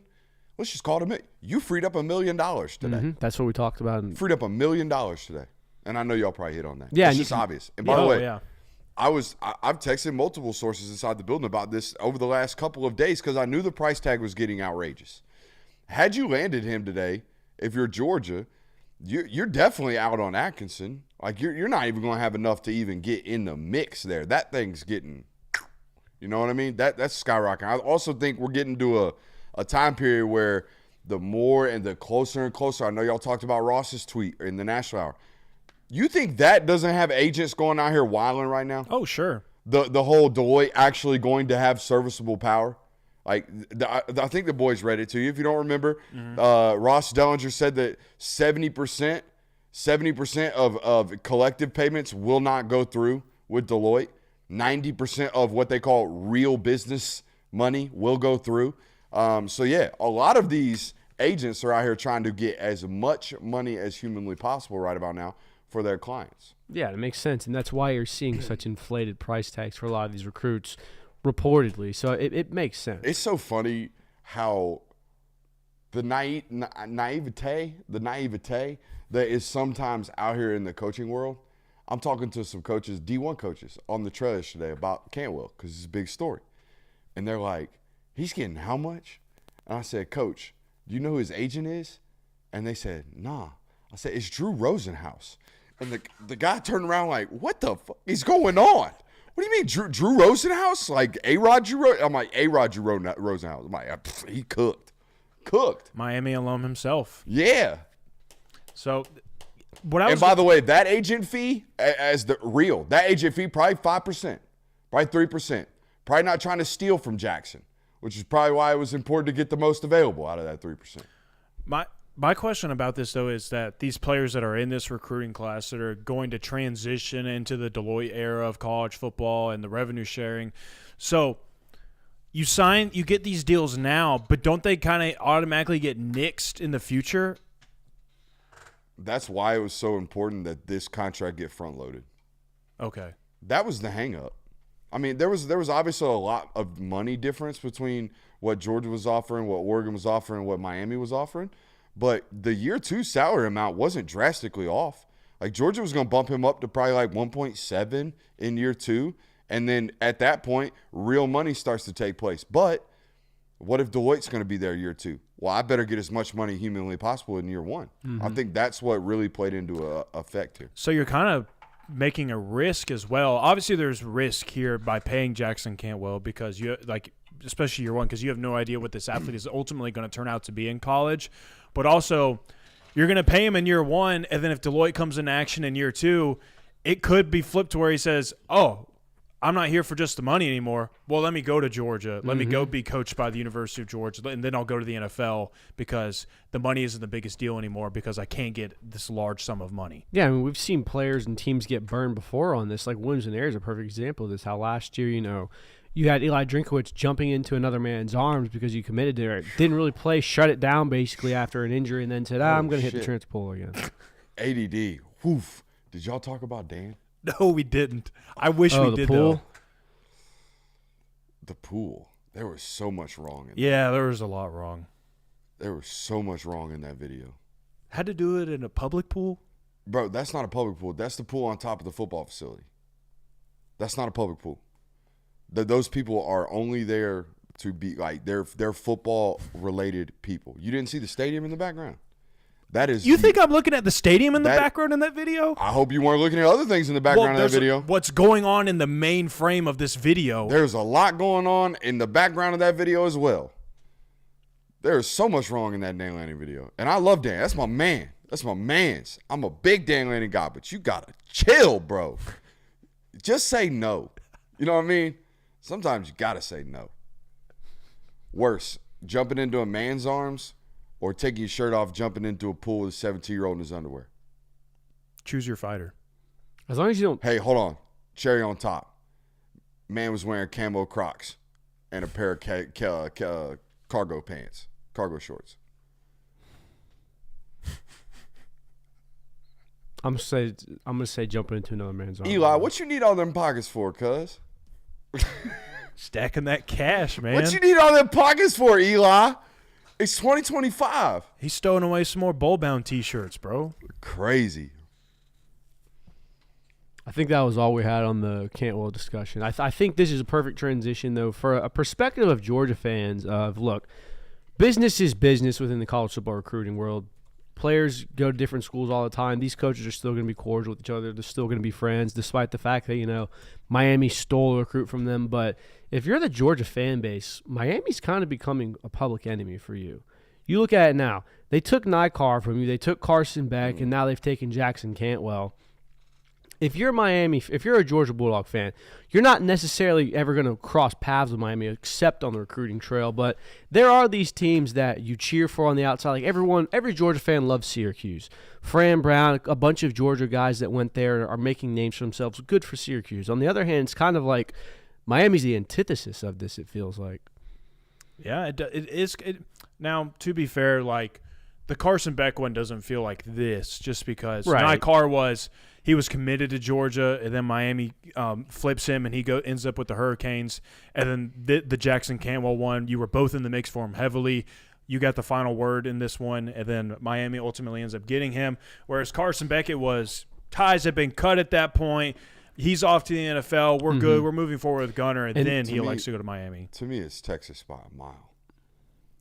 Texas took Arch Manning and Justice. Yeah, but Texas is a team you. Oh, and Nick Brooks. Yeah, I but think you probably get Nick Brooks if Texas does. My point of it is, though, Texas is a team you will cross paths with. Texas is a rival team. Yeah. Like the teams like Syracuse. Jontavius Wyman.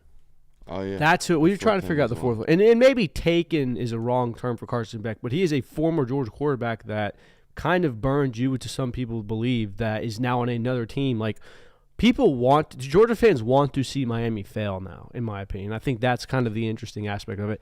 A team that has no connections with Georgia other than that. So it's kind of just an interesting tidbit there. People hate watching Miami anyways, though. Exactly. People were hate watching Miami all of last year. I was hate watching Miami last year, dude. I couldn't stand it. Yeah, you were. We're deep state. No, I just put a hex on them. I can't wait for the season. I can't wait for all those types of things to come out of this show during the season. Oh, it's going to be another 3 months. Our anti-Hugh Freeze deep state last year. We had an anti-Hugh Freeze? I mean, I was shitting on Hugh Freeze a good minute last year. Mm-hmm. I don't think you'd ever formally established a deep state. Well, I think it was just a deep hatred. My battle deep with dislike. Shouldn't say hatred. Our battle with the Kansas Jayhawks. Ooh. Still don't know if I've officially kicked that one. I still love you, Kansas. Getting the Cravens again. Yeah, I was about to say you still Jayhawking. I get a little jittery thinking about them. I still love you, Kansas. No one can make me hate you. They'll do something special for us this one year. So you've been on the trail a good bit. I have been. Have you had any fun recollections or things that you want to share with us, the group? Yeah, so I put some new things on the board over here. Some future pros. I think this is what I'm going to do from now on. When I go on these trails or when I go on these visits, I'm going to start marking down guys who I think might one day be a pro. And we'll see where it ultimately leads. But let's go to the board right quick and talk about these guys. All right. I think I'm unmuted here. All right, first and foremost, it's a layup. It's a goddamn layup.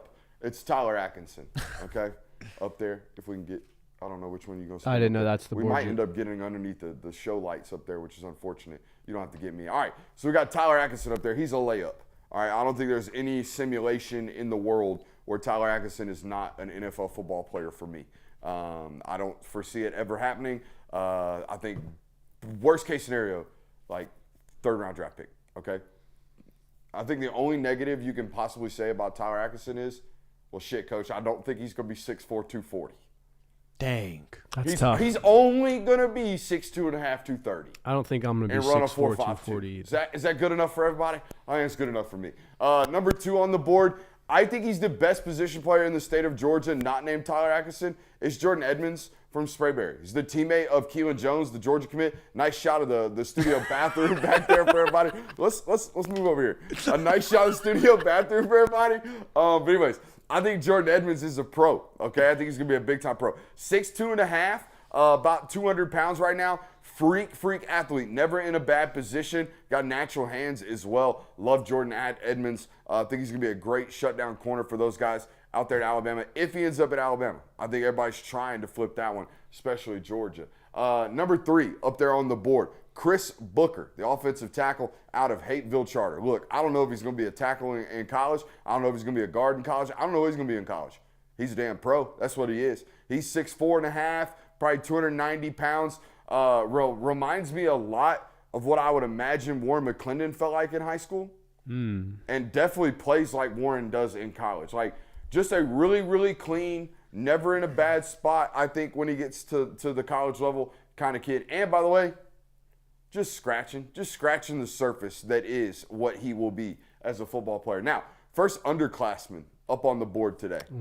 I added him today after seeing him at Lee County. I think Jaden Upshaw is going to be a pro. 2027 wide receiver. I think that's the best 2027 position player not named LaDainian Guyton that I've seen so far. Oof. That kid is a freak. That's a big 6'3", praise. 200 pounds, catches it really, really well. The releases off the line of scrimmage are good. Every clip I'm going to show you later of, and then I'm going to send to all you coaches that are watching right now, that is against a D1 corner. The corner that he's playing against in practice, probably going to end up at Tech, maybe Clemson, somewhere. He's a big-time dude. So, like, I love that kid. All right, here we go. Anything else that I picked up from the trail? Besides your hatred for gnats. Oh, the fuck! When did alligators get in, like, just south of Macon? What the fuck is this? They've always been there, dude. Oh, for real? Yeah, Brunswick. And is it true that if ducks are on the pond, gators aren't? Is that true? It's a myth my mama told me. And if it's cap, I need to know. That might be one of those Bobby Boucher mama myths. Yeah, that's what I'm thinking.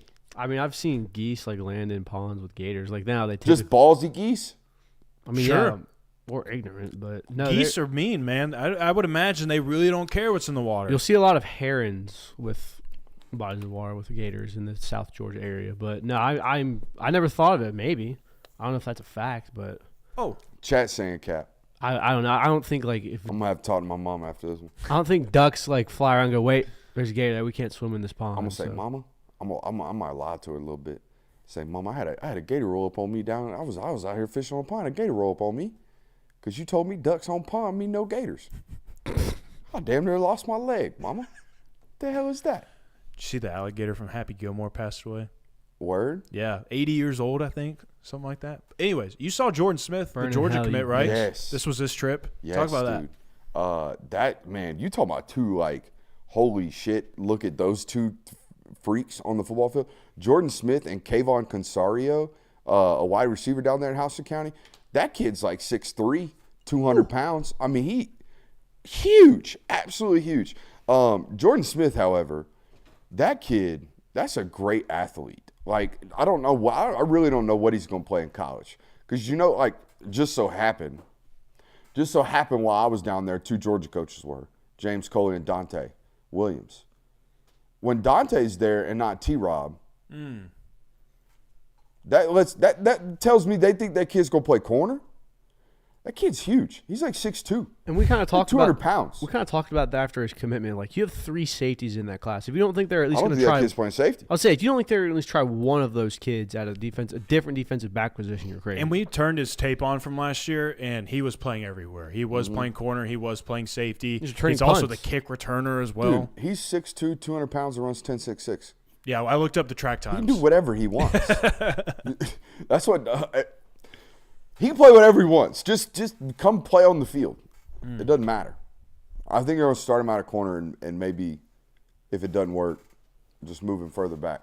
Gotcha. We talked about too, like Chris Smith was like they've done this before. Chris Smith was recruited as a corner, made that transition to safety, and obviously flourished there. Was probably one of your better safeties of the last 5 years of the Kirby Smart era. So. One of my favorite to study. That's for damn sure. Yeah.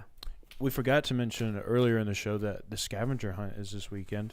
Ooh. We forgot to mention that during the Jackson Cantwell recruitment tour. Do you have any idea what they do on the scavenger? I know it's a scavenger hunt. But You know who the king jewel of the scavenger is? Kirby. Yeah, it's Kirby. Find Kirby.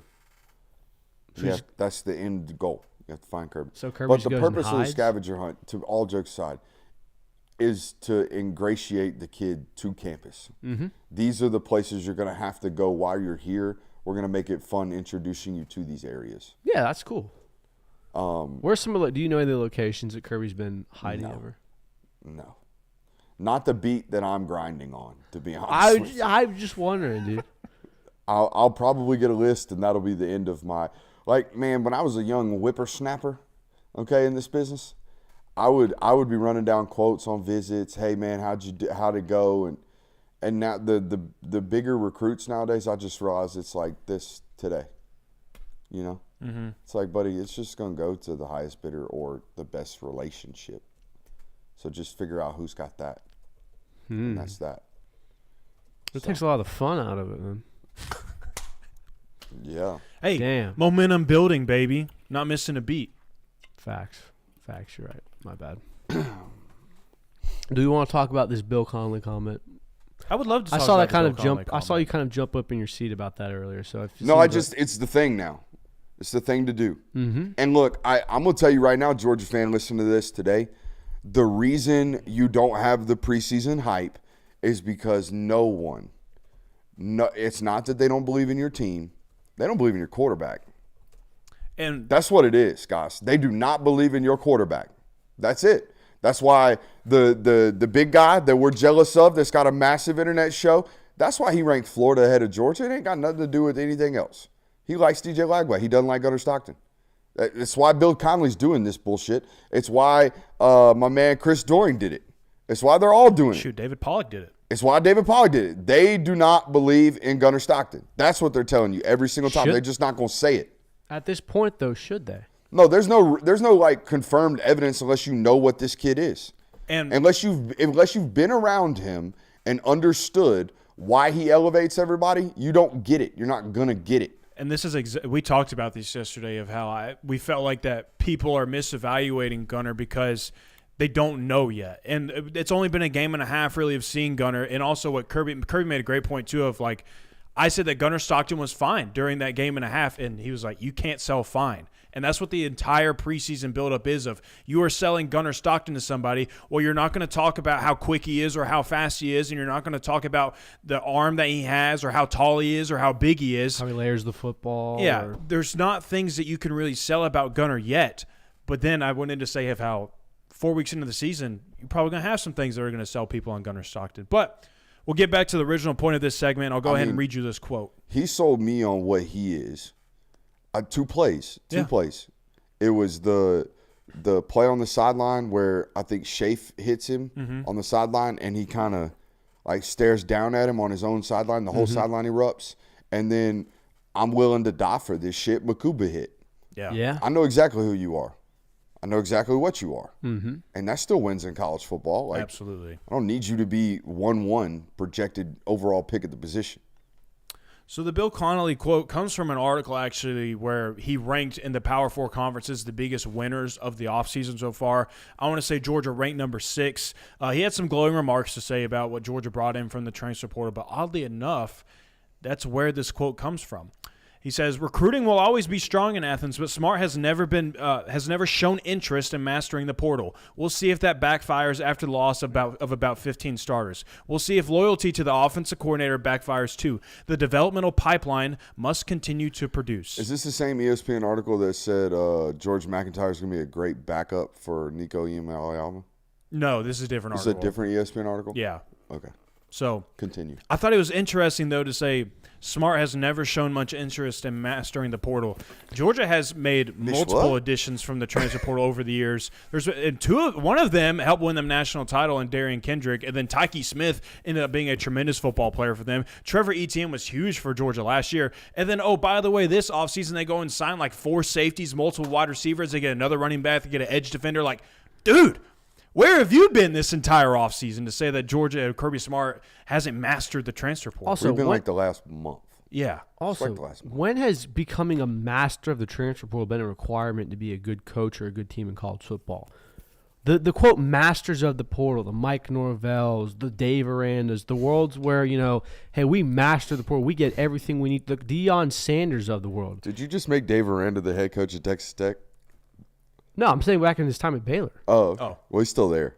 But yeah. He's still kicking it. He's still kicking it. That's what I'm saying. Dave Aranda mastered the portal that one year at Baylor when they almost won the Big 12. That was the big up they had from that. My point is, when did mastering the portal become a necessity to be a successful college team? Ignoring it is what you can't do, and we've talked about this before. We've seen the regression of Dabo Swinney rosters because of his refusal to do so. So much so that he was finally pressured into finally taking a player this year. But mastering the portal has never been a necessity. I don't know why this is a knock on Kirby Smart. Take a white defensive end from Purdue, did he? Something like that. I don't remember. The best portal strategy, in my opinion, and I think national championships bear this out since the portal started, is to use it as a Band-Aid, not as a crutch. Yeah. Exactly. Like we are going into the portal to get needed additions at certain areas where we are deficient. Plug your We're holes. not leaning on it. Now, the Georgia Bulldogs are taking more because there are more holes everywhere over every single roster. I think everybody's up. That's what I say. Kirby Smart's talked about it. The rosters are thinner than ever across the board. Their depth is lacking. You do have to go and get more players to supplement that. I think, what was it, ahead of the 22 season, they didn't take a single player. It was an in-house team that won the national title. That's not necessarily realistic in this age of college football where the talent is so dispersed. What was the last sentence of that comment, though? Because that's the one where it was. It was the no shit part. The developmental pipeline has to continue to produce. That is the most, no duh statement I've ever heard in a college football take. The developmental pipeline. Sorry to cut you off. How far down in our article was that Georgia piece? Oh, so the SEC is towards the very last conference that they go through. You know why I asked, right? Why? You've written these 6,000. Now, not for me, you haven't, but you've written these 6,000 word pieces. Yeah. By the time you get to word 4,500, man, you just slapping shit.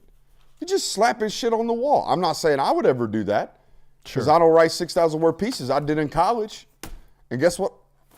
About midway through, buddy, we feet up coasting. Mm-hmm. That's feet up coasting writing right there. That's what that is, in my opinion. Well, it's a dang shame that I took the time to read through your article, Mr. Connolly, Well, not and only expose you.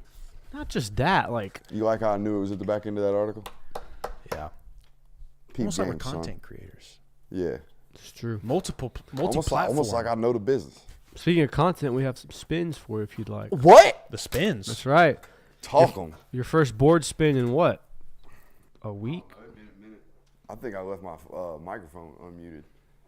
Uh-oh. I always like to see how much sun I got when I first come back on camera. It's a lot. My wife would be proud, though. I've been wearing my sunscreen. Good. Good. Been wearing Take That the good skin, SPF. man. Ooh, who's that bulldog? Who is Hey, Bulldog? who's Is that this- bulldog? Is this a new spin on nostalgia tape? We did this before, I think, actually, where I give you some hints, 5 hints, and you have to name who the bulldog is. All right, this Georgia Bulldog started at linebacker during the 2018 season. Was that you were not covering them at that point, were you? No, that was the last year I wasn't. All right, so you probably will not get this. So, JWill, it's up to you then. He was a 3-star prospect in the 2015 recruiting class. He's from the state of Florida. He wore number 44. Do you have a guess yet? Juwan Taylor. Hey, look at that. I didn't even have to give the final hint. I would have never gotten that. Juwan Taylor, best known for picking up DeAndre Baker's fumble on the interception in the South Carolina game. I had a linebacker out there running around at 44. Oh, yeah. Yeah, dude. He was a big time I don't remember this. legacy guy, or not legacy guy, but veteran player. Interessante. Waited all year to start and finally got UGA trivia Oh, time. man. Am I going to miss this too? I don't know. This one's interesting. All I right. forgot to mute the board. It's okay. It's okay. Which of these three teams have scored the most touchdown against Georgia in the last 10 years?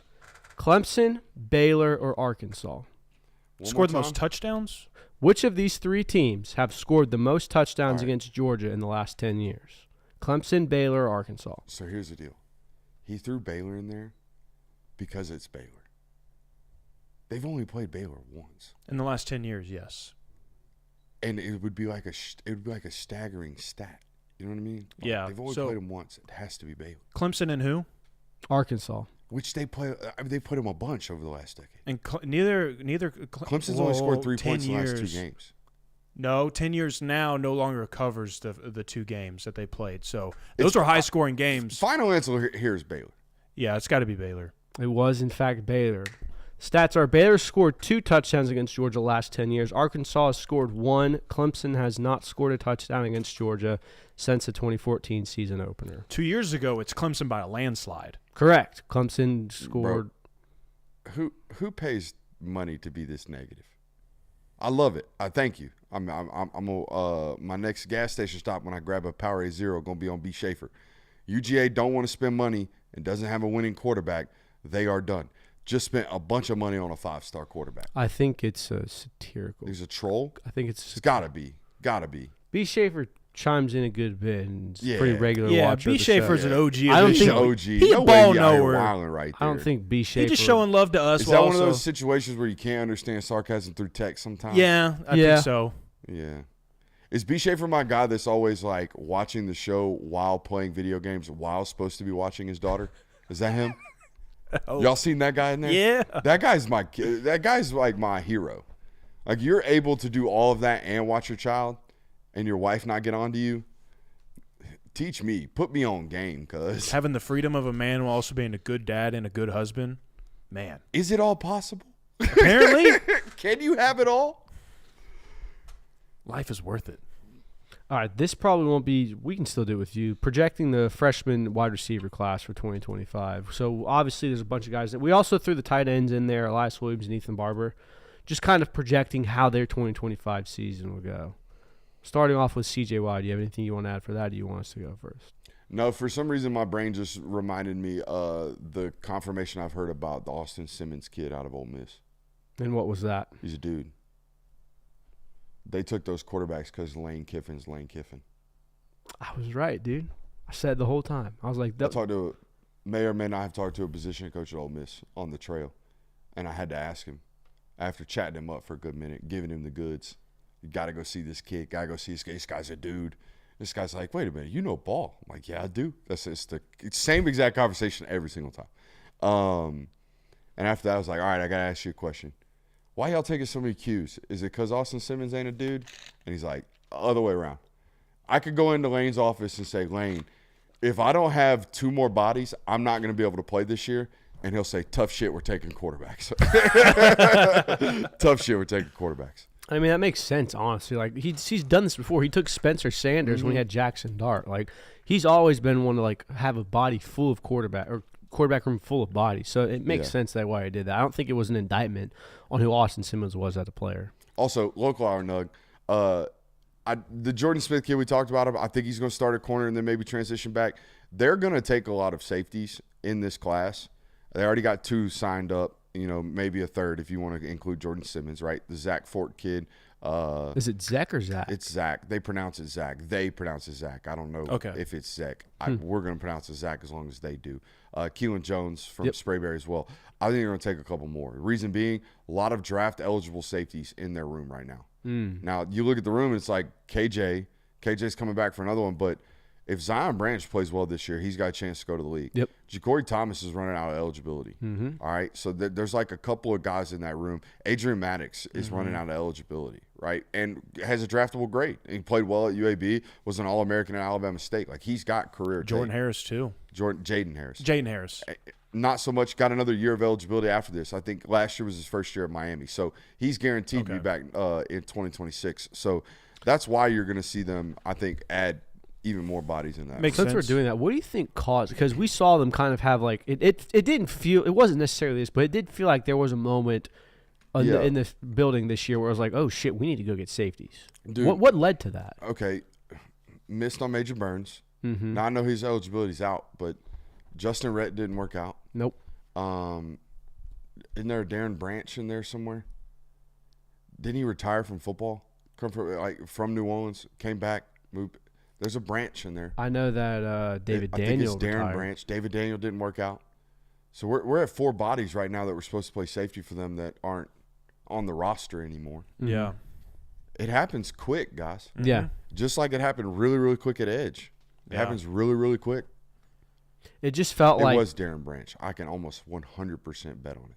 It just felt like you went from in 2023 being like, man, they are loaded at this safety room. You got Javon Bullard, you got Tyke Smith, Malachi Starks, even Dan Jackson can go in there and play well. And then it was 2020, you're going into 2025, and it's like, Darren Branch. oh man, we need some safety. So, and you're seeing that in the recruiting trail as much this year as well, where they went and got a lot of transfers 2025, and now they're getting more safety buys in 2026. So it was just interesting to wonder, how does that come about? Well, then next year you're gonna probably be saying the same thing of, wow, it's so crowded at safety because you're gonna get one more year of KJ Bolden, and then you're also gonna have Todd Robinson going into his second year. They also have Jalen Morgan at safety, and then they're gonna add in whoever they add in from this class. Like, man, we got all kinds of safeties in this group now. So as quick as it goes, it can quickly reappear as well. Exactly. All right, back to what we were originally going to do, which is the freshman projection for the wide receiver class of 2026. There's a couple of guys on there that we're going to list. Starting off with C.J. Wiley, who I think is probably going to be the freshman who gets the most touches, most targets this year. Obviously, it's hard to see the field as a true freshman. We've talked about that before, unless you are a Brock Bowers or a guy like that. I think the pathway to getting on the field at Z is quicker for Taylor than X for C.J. Wiley. Yeah. Okay, That's the way I see it. I would agree with that actually. I just my question would be is Like, they're going to start London Humphreys at Z, aren't they? Or are they going to start Dylan Bell? well, so Is it going to that's be Noah Thomas, Dylan Bell, or Zachariah Branch? that's what I was going to say. Like, you would have to imagine Noah Thomas and Colby Young are on the field at the same time throughout the majority of the season. If they're not, it's going to either be Dylan Bell or London Humphreys. Yeah. So that's the question. Are you going to be 2 bigs at X and Z? Or are you going to rotate the 2 big X's and play Dylan Bell and London Humphreys at Z? That's the question for me, because you just talked about it's assumed they're going to play Noah and Colby together. I don't assume that. I don't know that to be the case. They didn't do that this spring. Yeah. Well, Noah got hurt first drive. I know, but even in that first drive, they were rotating those 2 dudes at X with Dylan Bell on the field and London Humphreys on the field and Zachariah Branch on the field. So it's just I'm with you. I would do the same thing. I would play it that way. Yeah. Because we've talked about that on this network. Because of Gunner's skill sets and because of the deep ball accuracy and because of his ability to locate liners on those 50-50 back shoulder balls, I'd play a big 2. I'd play Colby Young and Noah Thomas together. I just don't know if they're going to do that consistently. And I think, too, what you have to consider as well is you may not want to – it may not start out that way where it's Colby and Noah playing together because Noah got here in January and was kind of ramping himself up throughout the spring. So it may take some time. It may be halfway through the season before you really see those 2 guys being your starters. And it also would depend on how productive is London for you, how productive is Dylan for you, Zachariah Branch, this, that, and the other. But I do agree with Brooks that Talon Taylor's playing time is a little more expedited than Just CJ's. the pathway to it. Yeah. And I think CJ's ceilings as a player is much, much higher. He's got potential to be like a high first round caliber talent. Talon's floor is a lot higher for me as a football player. I just think he's way cleaner right now. From a route running perspective, from a hands perspective, from just like a well-roundedness perspective, I think he's much closer to being ready to play. Regardless, though, I do think it's safe to say that those are going to be, if there are freshmen that touch the field this year, Correct. those are going to be the 2. I mean, I think you might see some Landon Rolden on special teams. Oh, we forgot him Forgot on the Landon list. Rolden We as didn't put well. him on the list. Might see him hunting, maybe. is there a possibility, and we're going to do it because that is what the comp is, but where we do see a Lad McConkey where it's like, wait, where'd this kid come from? Who is Well, this? Lad was a year 2. Yeah, red Redshirt shirt freshman. That's when he started to push Jermaine Burton out. So I think that's probably the path. So we're It's just- Like, guys, Anthony Evans didn't get burned in this room last year. Yeah. Yeah. You know? And Zachariah Branch And it's gotten better. Yeah. So let's cuidado on the That's part of the reason freshman why I wide wanted to receivers. do this segment is to kind of like, again, it's great that Georgia got this freshman wide receiver group, and it's really exciting, and you think they're going to be great players, but setting the expectations for year one likely isn't going to meet some of the expectations that have been set on these kids. I mean, the best thing that can happen is that Noah Thomas, Colby Young, and Zachariah Branch all play like top 64 selections. You throw for 4,000 yards this year. They leave. Next year, JWill and Taylor and Zacoby White take the fuck over. Yep. That's the best case scenario for the University of Georgia. Absolutely agree with Anything that. else would be a lesser than simulation. Just to kind of because I think I had this right, that Thomas Blackshear is getting to campus in the summer, right? Correct. He was not there in the spring, and then Tyler Williams battling back from a foot injury that he told everybody himself. Self-reported for the first time ever. Hey, at UGA. I appreciate it. Oh, yeah, he real one. All of you. Y'all want to self-report? Go right on. We'll re-report you on Instagram. I don't care. Yeah. I'd rather credit you than an op. Credit to the player himself. Let's get into the tight ends a little bit because I had someone ask me in my DMs the other day if Ethan Barber would be an option at X. And I really didn't understand. That person watched way too much Milton High School football last year. Okay. Way too much. Because he did play – he played outside receiver in high school. Yeah. And it looked like he could – and he routed up high school corners. And he can get separation. He's that good of a route runner. Mm-hmm. He's an H. He's a move tight end. The way I answered it was if you are going to move somebody around, it is going to be him, obviously. Like, he has the ability to move around to other spots, but you have enough names at X anyways to where you don't have to do that. And if they're putting a tight end at X, it's inside the 20, and it's going to be Elias Williams. They're going to do a back shoulder fade type thing. They did that. Do y'all remember them flirting with that with Darnell during the spring game and then never ran it? Yeah. They did it once and out. Did they? SEC Championship 2021. Okay. It didn't work? No, I scored a touchdown. Okay, so I missed it. That wasn't a tight end pop pass back into the end zone? It might have been. I thought that was a leak down the middle of the field. I'm talking about let's put 3 wide receivers to the boundary. Let's put big-ass Darnell out there by himself, and let's throw him a goal line fade. I'm thinking of the first touchdown in the SEC Championship of 2021 where he might have been lined up at tight end where they threw it and he literally just rebounded it off the guy's head. Yeah, I thought that was over on linebacker in the box. Yeah, it was. Correct. Because his middle of the end zone, wasn't it? Yeah. Mm-hmm. So they did this during a spring game where they split Darnell out because you know how I remember this because they did it to help sign and hope to sign Pierce Spurlin because Pierce Spurlin was this. I'm an X receiver, but I'm really a tight end, but I really want to play receiver. Okay, watch what we do with this guy during a spring game. I think they might do if they were to do that with one of these tight ends. It's Elias. It's not Ethan. Okay, gotcha. But I don't think they're doing it with anybody. Mm-hmm. Is there an But I avenue- am excited about a potential for a Mark Bowman signing, which would be awesome. Well, is there any avenue where You're going to have way more fun, Georgia fans. Sorry, Kirby. You're going to have way more fun watching Mark Bowman if it happens than any pancake ever existed from Jackson Cantwell. I'm going to tell you that right now. No, I was going to say, is there any avenue for either of these guys to get on the field for their blocking? Like, I know Ethan Barbour's a move tight end. Is Elias Like Williams? Ethan's scrappy blocker. Gotta get big enough to do it at this level.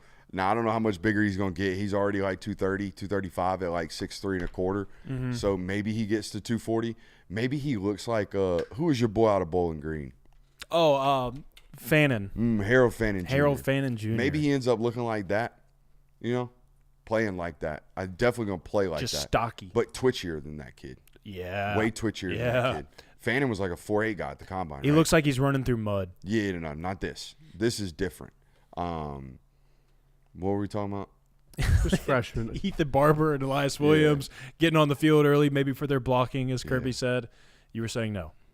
No. Like Elias, maybe, but I think they got a lot of ground to make up there. Mm-hmm. Like Elias just got done playing X too. Both these kids just got done playing outside wide receiver. Yeah. So Everyone wants to be an X. Plus, you're working in Jaden Riddell first before you're trying to figure out, hey, can we get one of these true freshmen on the field right now? by the way, sharks in the water on that one.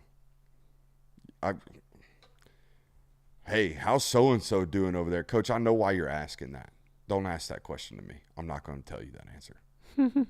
Oh, why is so-and-so not playing over there? What's going on with that, Coach?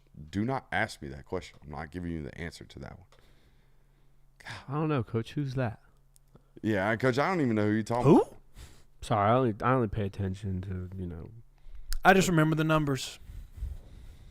I don't know the names. I'm just a number. Next time I'm like, Coach, it looks like shit. not even worth your time, Coach. Don't even go. If I was on your no go. Coach, honestly, wouldn't even worry about tampering with that one. Coach. Honestly, he's trash. Probably good you missed the first time. Didn't spend the resources. Yeah. Dodged a bullet, man. Players who will not be trash that Georgia plays this year, though. We're gonna rank the top 5. This is our top 5 of the top 5? No, we didn't go Oh. that meta this time around. That's too hard. Top 5 players that Georgia will face in the 2025 season. So me and Jay will decide to rank who the most difficult players are. Do you want to start from 5 to 1 or go 1 to 5? How do you First want question, is Quay Rousseau on either of yours lists? Ooh, no. He's not on my list. Tear the lists up, boys. I will then Well, make you can make your list. own list. Tear the fucking lists up. That's the I beauty knew I of was the forgetting somebody, though. I was trying to think of another defensive player. The Bama fans that aren't hanging out right now are going to cook y'all's ass. Hey, that's fine. And I'll admit my mistake. I forgot And about to Quay be Rousseau. fair, he was hurt last year during the game against Georgia, so you probably don't remember a number 4 going out there balling out, but he's a dude. I think Georgia fans definitely remember a number 4 balling out against Georgia. Oh. Yeah. I think they definitely remember that one. Yeah, that's a good call. You do too, by the way. Whatever. Did you see that this weekend? See what? Oh, Buddy got I crucified. caught some smoke, man. Buddy I got messed with the wrong people. crucified. Oh, Big you told me about Oh, my this. God. We briefly talked about it yesterday because Wow. I I've been thought there. everybody was kind of on the same page. I've been there. I thought so too.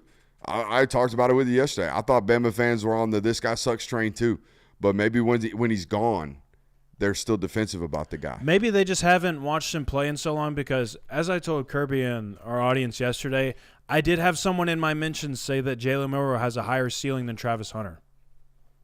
Interesting. So I had a football coach in high school, Coach Ross. Shout out to Coach Ross. Used to tell me that if someone tells you that you have potential, it only means that you suck now. boy, if that ain't true, man. That is very true. That's the Jalen Milroe quote. Was just trying to say, man, hey, don't fall for the routes on air trick that everybody's doing right now. I mean, every NFL team's doing it right now. Your boy, Kirk Benkert was out here saying that it's because they got specially aged balls. Excuse me? Yeah, got extra tacky balls up there in Seattle. Help it jump out. You get a tacky ball, help it jump out. I can't Also, with that. why are you saying my boy Benkert? That's your man's. No, it's not. That's your man's.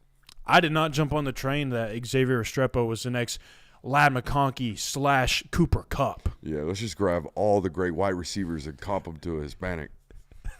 What does that have to do with anything? I don't know. You want to do our top 5? 483. Top 5. I say we build up like we do All right. anything else. Start number 5. Yeah, start at number You 5. got it, JWill. Oh, you want me to go first? All being right, number gracious. 5, Cam Coleman, Auburn wide receiver. I like me some Cam Coleman. He was really good for Auburn last year as a true freshman. Get 2 more years of him. The biggest thing for him, though, this year is having better quarterback play. And I don't know if Jackson Arnold is going to be the solution to that problem for you, but I do know this. They're going to get him the ball. They're going to force feed him the ball, and he's going to put up some really good numbers. Everybody wants to talk about the other Alabama wide receiver or the other wide receiver from the state of Alabama, Cam Coleman. That's who I'm buying in. Can't believe I'm doing this at number 5, but it feels like at some point you have to buy into the hype just a little bit. I'm putting Arch Manning at 5. And you can tell how clearly excited I am by the tone of my voice, how much I believe in that. I thought that was your normal juice right there. No, not normal. I don't love having Arch Manning at 5, but at the same point, if you don't put him on this list and he turns out to be 75% of what the entire world tries to make it out to be, you will look like an idiot. So this is an insurance placement of number 5, Arch Manning. He's number 4 for me. I mean, Okay. he's definitely one of the better quarterbacks that Georgia is going to play this year. And I know what he looked like against Georgia last year, but it was a very small sample size. And I know that the better sample size that we've seen from Arch Manning is against some lesser than teams. It's not exactly the cream of the crop in the SEC, but everything points to this working out for him and him being a success. Very rarely do you see a quarterback kind of just flame out with Steve Sarkisian, especially with a guy of this caliber. So I have Arch Manning at number 4. I don't think it's crazy to have him on the list. Okay, at number 4, I have a guy who, again, is kind of getting a lot of hype around his name, but has a little bit more of a sample size, DJ Lagway. I think he gave Georgia a little bit of problems there, so I have him at number 4. This is interesting because I, too, have DJ Lagway ahead of Arch Manning on this, but my reasoning behind this is I think DJ Lagway's ability is typically the abilities that he or the traits that he has best of being this bigger quarterback, a physical quarterback that can throw the piss out of the football, hit deep shots and explosives. That's been what has killed Georgia over the years. If you got a quarterback that can break out of the pocket, extend, and hit some deep shots down the field, you're going to be in trouble that day, or that has put Georgia in trouble in previous games, and he kind of showed that against Georgia last year before he got hurt. So because of what he does best, I think it's a tougher opponent for Georgia than Arch Manning is. Yeah, I agree with that one. Number 3, I have Cam Coleman. There's always these receivers that kind of have, big names. They either boom or bust against Georgia. Cam Coleman could be one of these guys that booms. We've talked about before. There have been some big-name receivers that go into a Georgia defense and get shut down.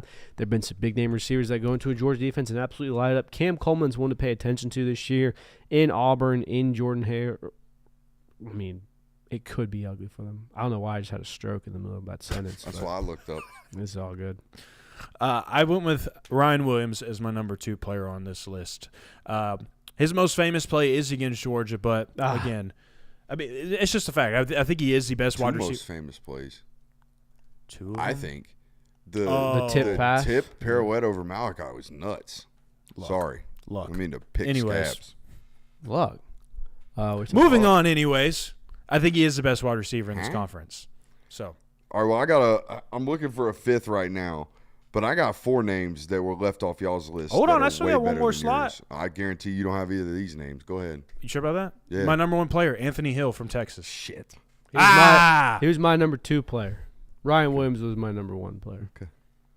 Yeah, Anthony Hill is, in my opinion, the toughest opponent or toughest player Georgia I got played 3 against. names that needed Honorable shouts. mention I want to put on there, but ended up not doing it. Keldrick Falk. Yeah, From Auburn Auburn. edge rusher. That's Really a good one. That's a good call. Saw him for the first time when he was 14 years old at a Dex Preps camp, and he looked like that. That's terrifying. He was 14 years old, didn't have a single piece of facial hair on him, and was already 6'5", 230 pounds. Life is unfair Lord. sometimes. Birmingham, what you talk about, stretch? Life's unfair. Dude, aren't you like 6'6"? I was about to say, guy born on second base couldn't run to third. Talking about ain't life fair. I mean, I've never. Couldn't have given me a few 3 more inches, man. You want to be 6'9", huh? 3 more inches would be too. Oh many. yeah, that too. But 3 more inches is crazy. Quay Rousseau. Colin Simmons needs a shout here. Yes, he does. Agreed. That's a Colin good one. Simmons needs a shout here. How about Boo Carter? Ooh, he was on this. An ooh for Boo. I like that, boys. I got you. I forgot get about me. him. I got Bo Carter with at least 5 interceptions this year. At least.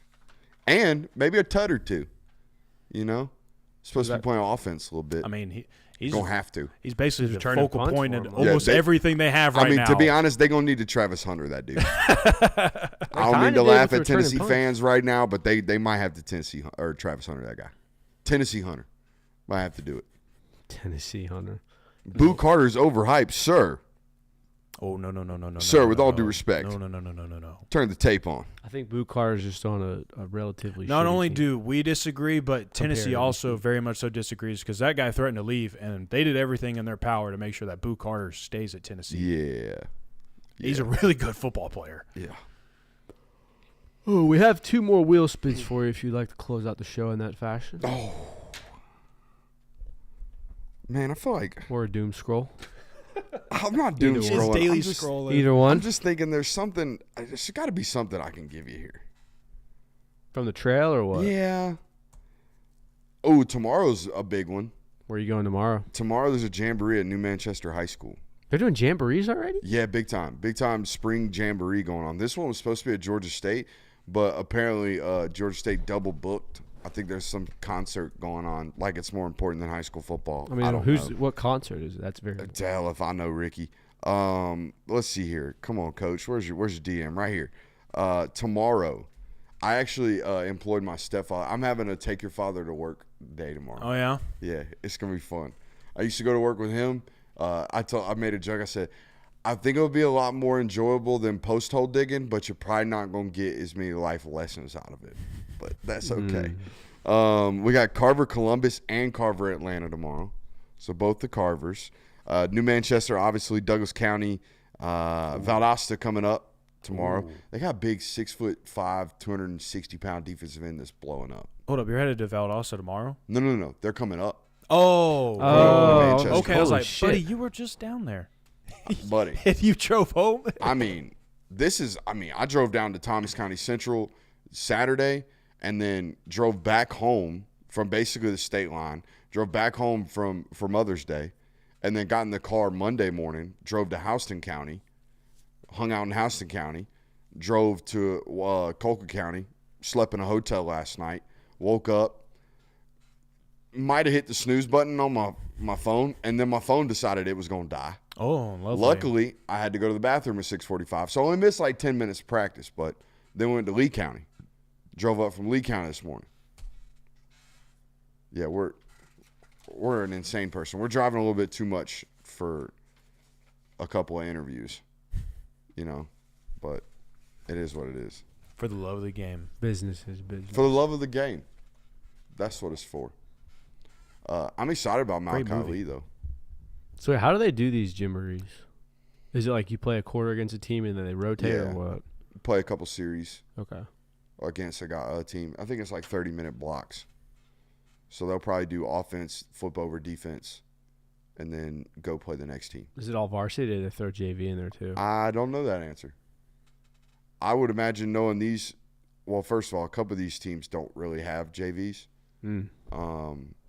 But a couple of these coaches would rather just get good comp, Yeah. Get good burn. But, yeah, I hope to see about 36 college coaches there. If you're not there tomorrow, I don't know what you're doing.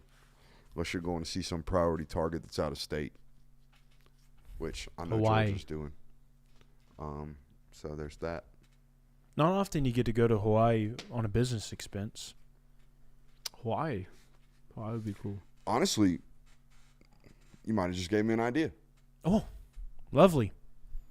Shit, I can't afford to go to Hawaii. That's a long flight, It's man. a very long flight, dude. Yeah, no, that ain't happening. You got to get out to Cali, Have you ever and been? then you got to fly. No. It sucks. The flight almost makes it not worth it. And then you, Really? and then you get there and you're like, oh, all right, I get You it. can just Vibes. watch, dude. Just watch Hawaii 5-0 on your TV.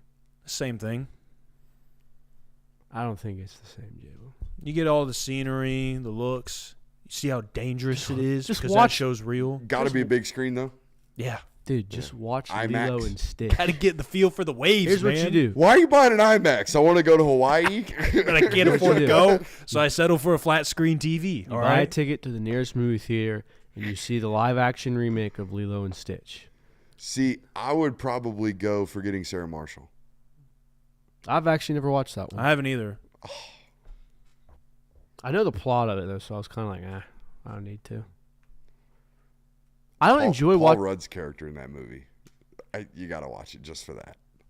Okay. All right, I will watch. I'll add it to my very long list. Yes, I'll add that to the list of movies I need to watch. There's a scene where they're out there. he's Don't trying to- spoil it. No, it's just this one scene. There's a scene out there where she's trying to teach him how to surf, and there's like no waves.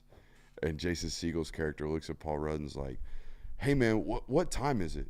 And Paul Rudd looks down and goes, "I don't know, man. Since I moved out here to the islands, man, I just stopped wearing a watch." And Jason Segel's like, "Oh, that's really cool. Like time doesn't matter out here to you, huh?" And Paul Rudd looks at him and goes, "Nah, man. There's a clock on my phone." What? Oh, yeah. Great show. Appreciate you guys for being here. The boys and I probably won't be here Thursday. Oh, I'll probably be at a scrimmage until late. Okay. so it'll just be us on Thursday. then. Just be the boys. That's either Appreciate y'all good news being or here. great news for you listeners. Make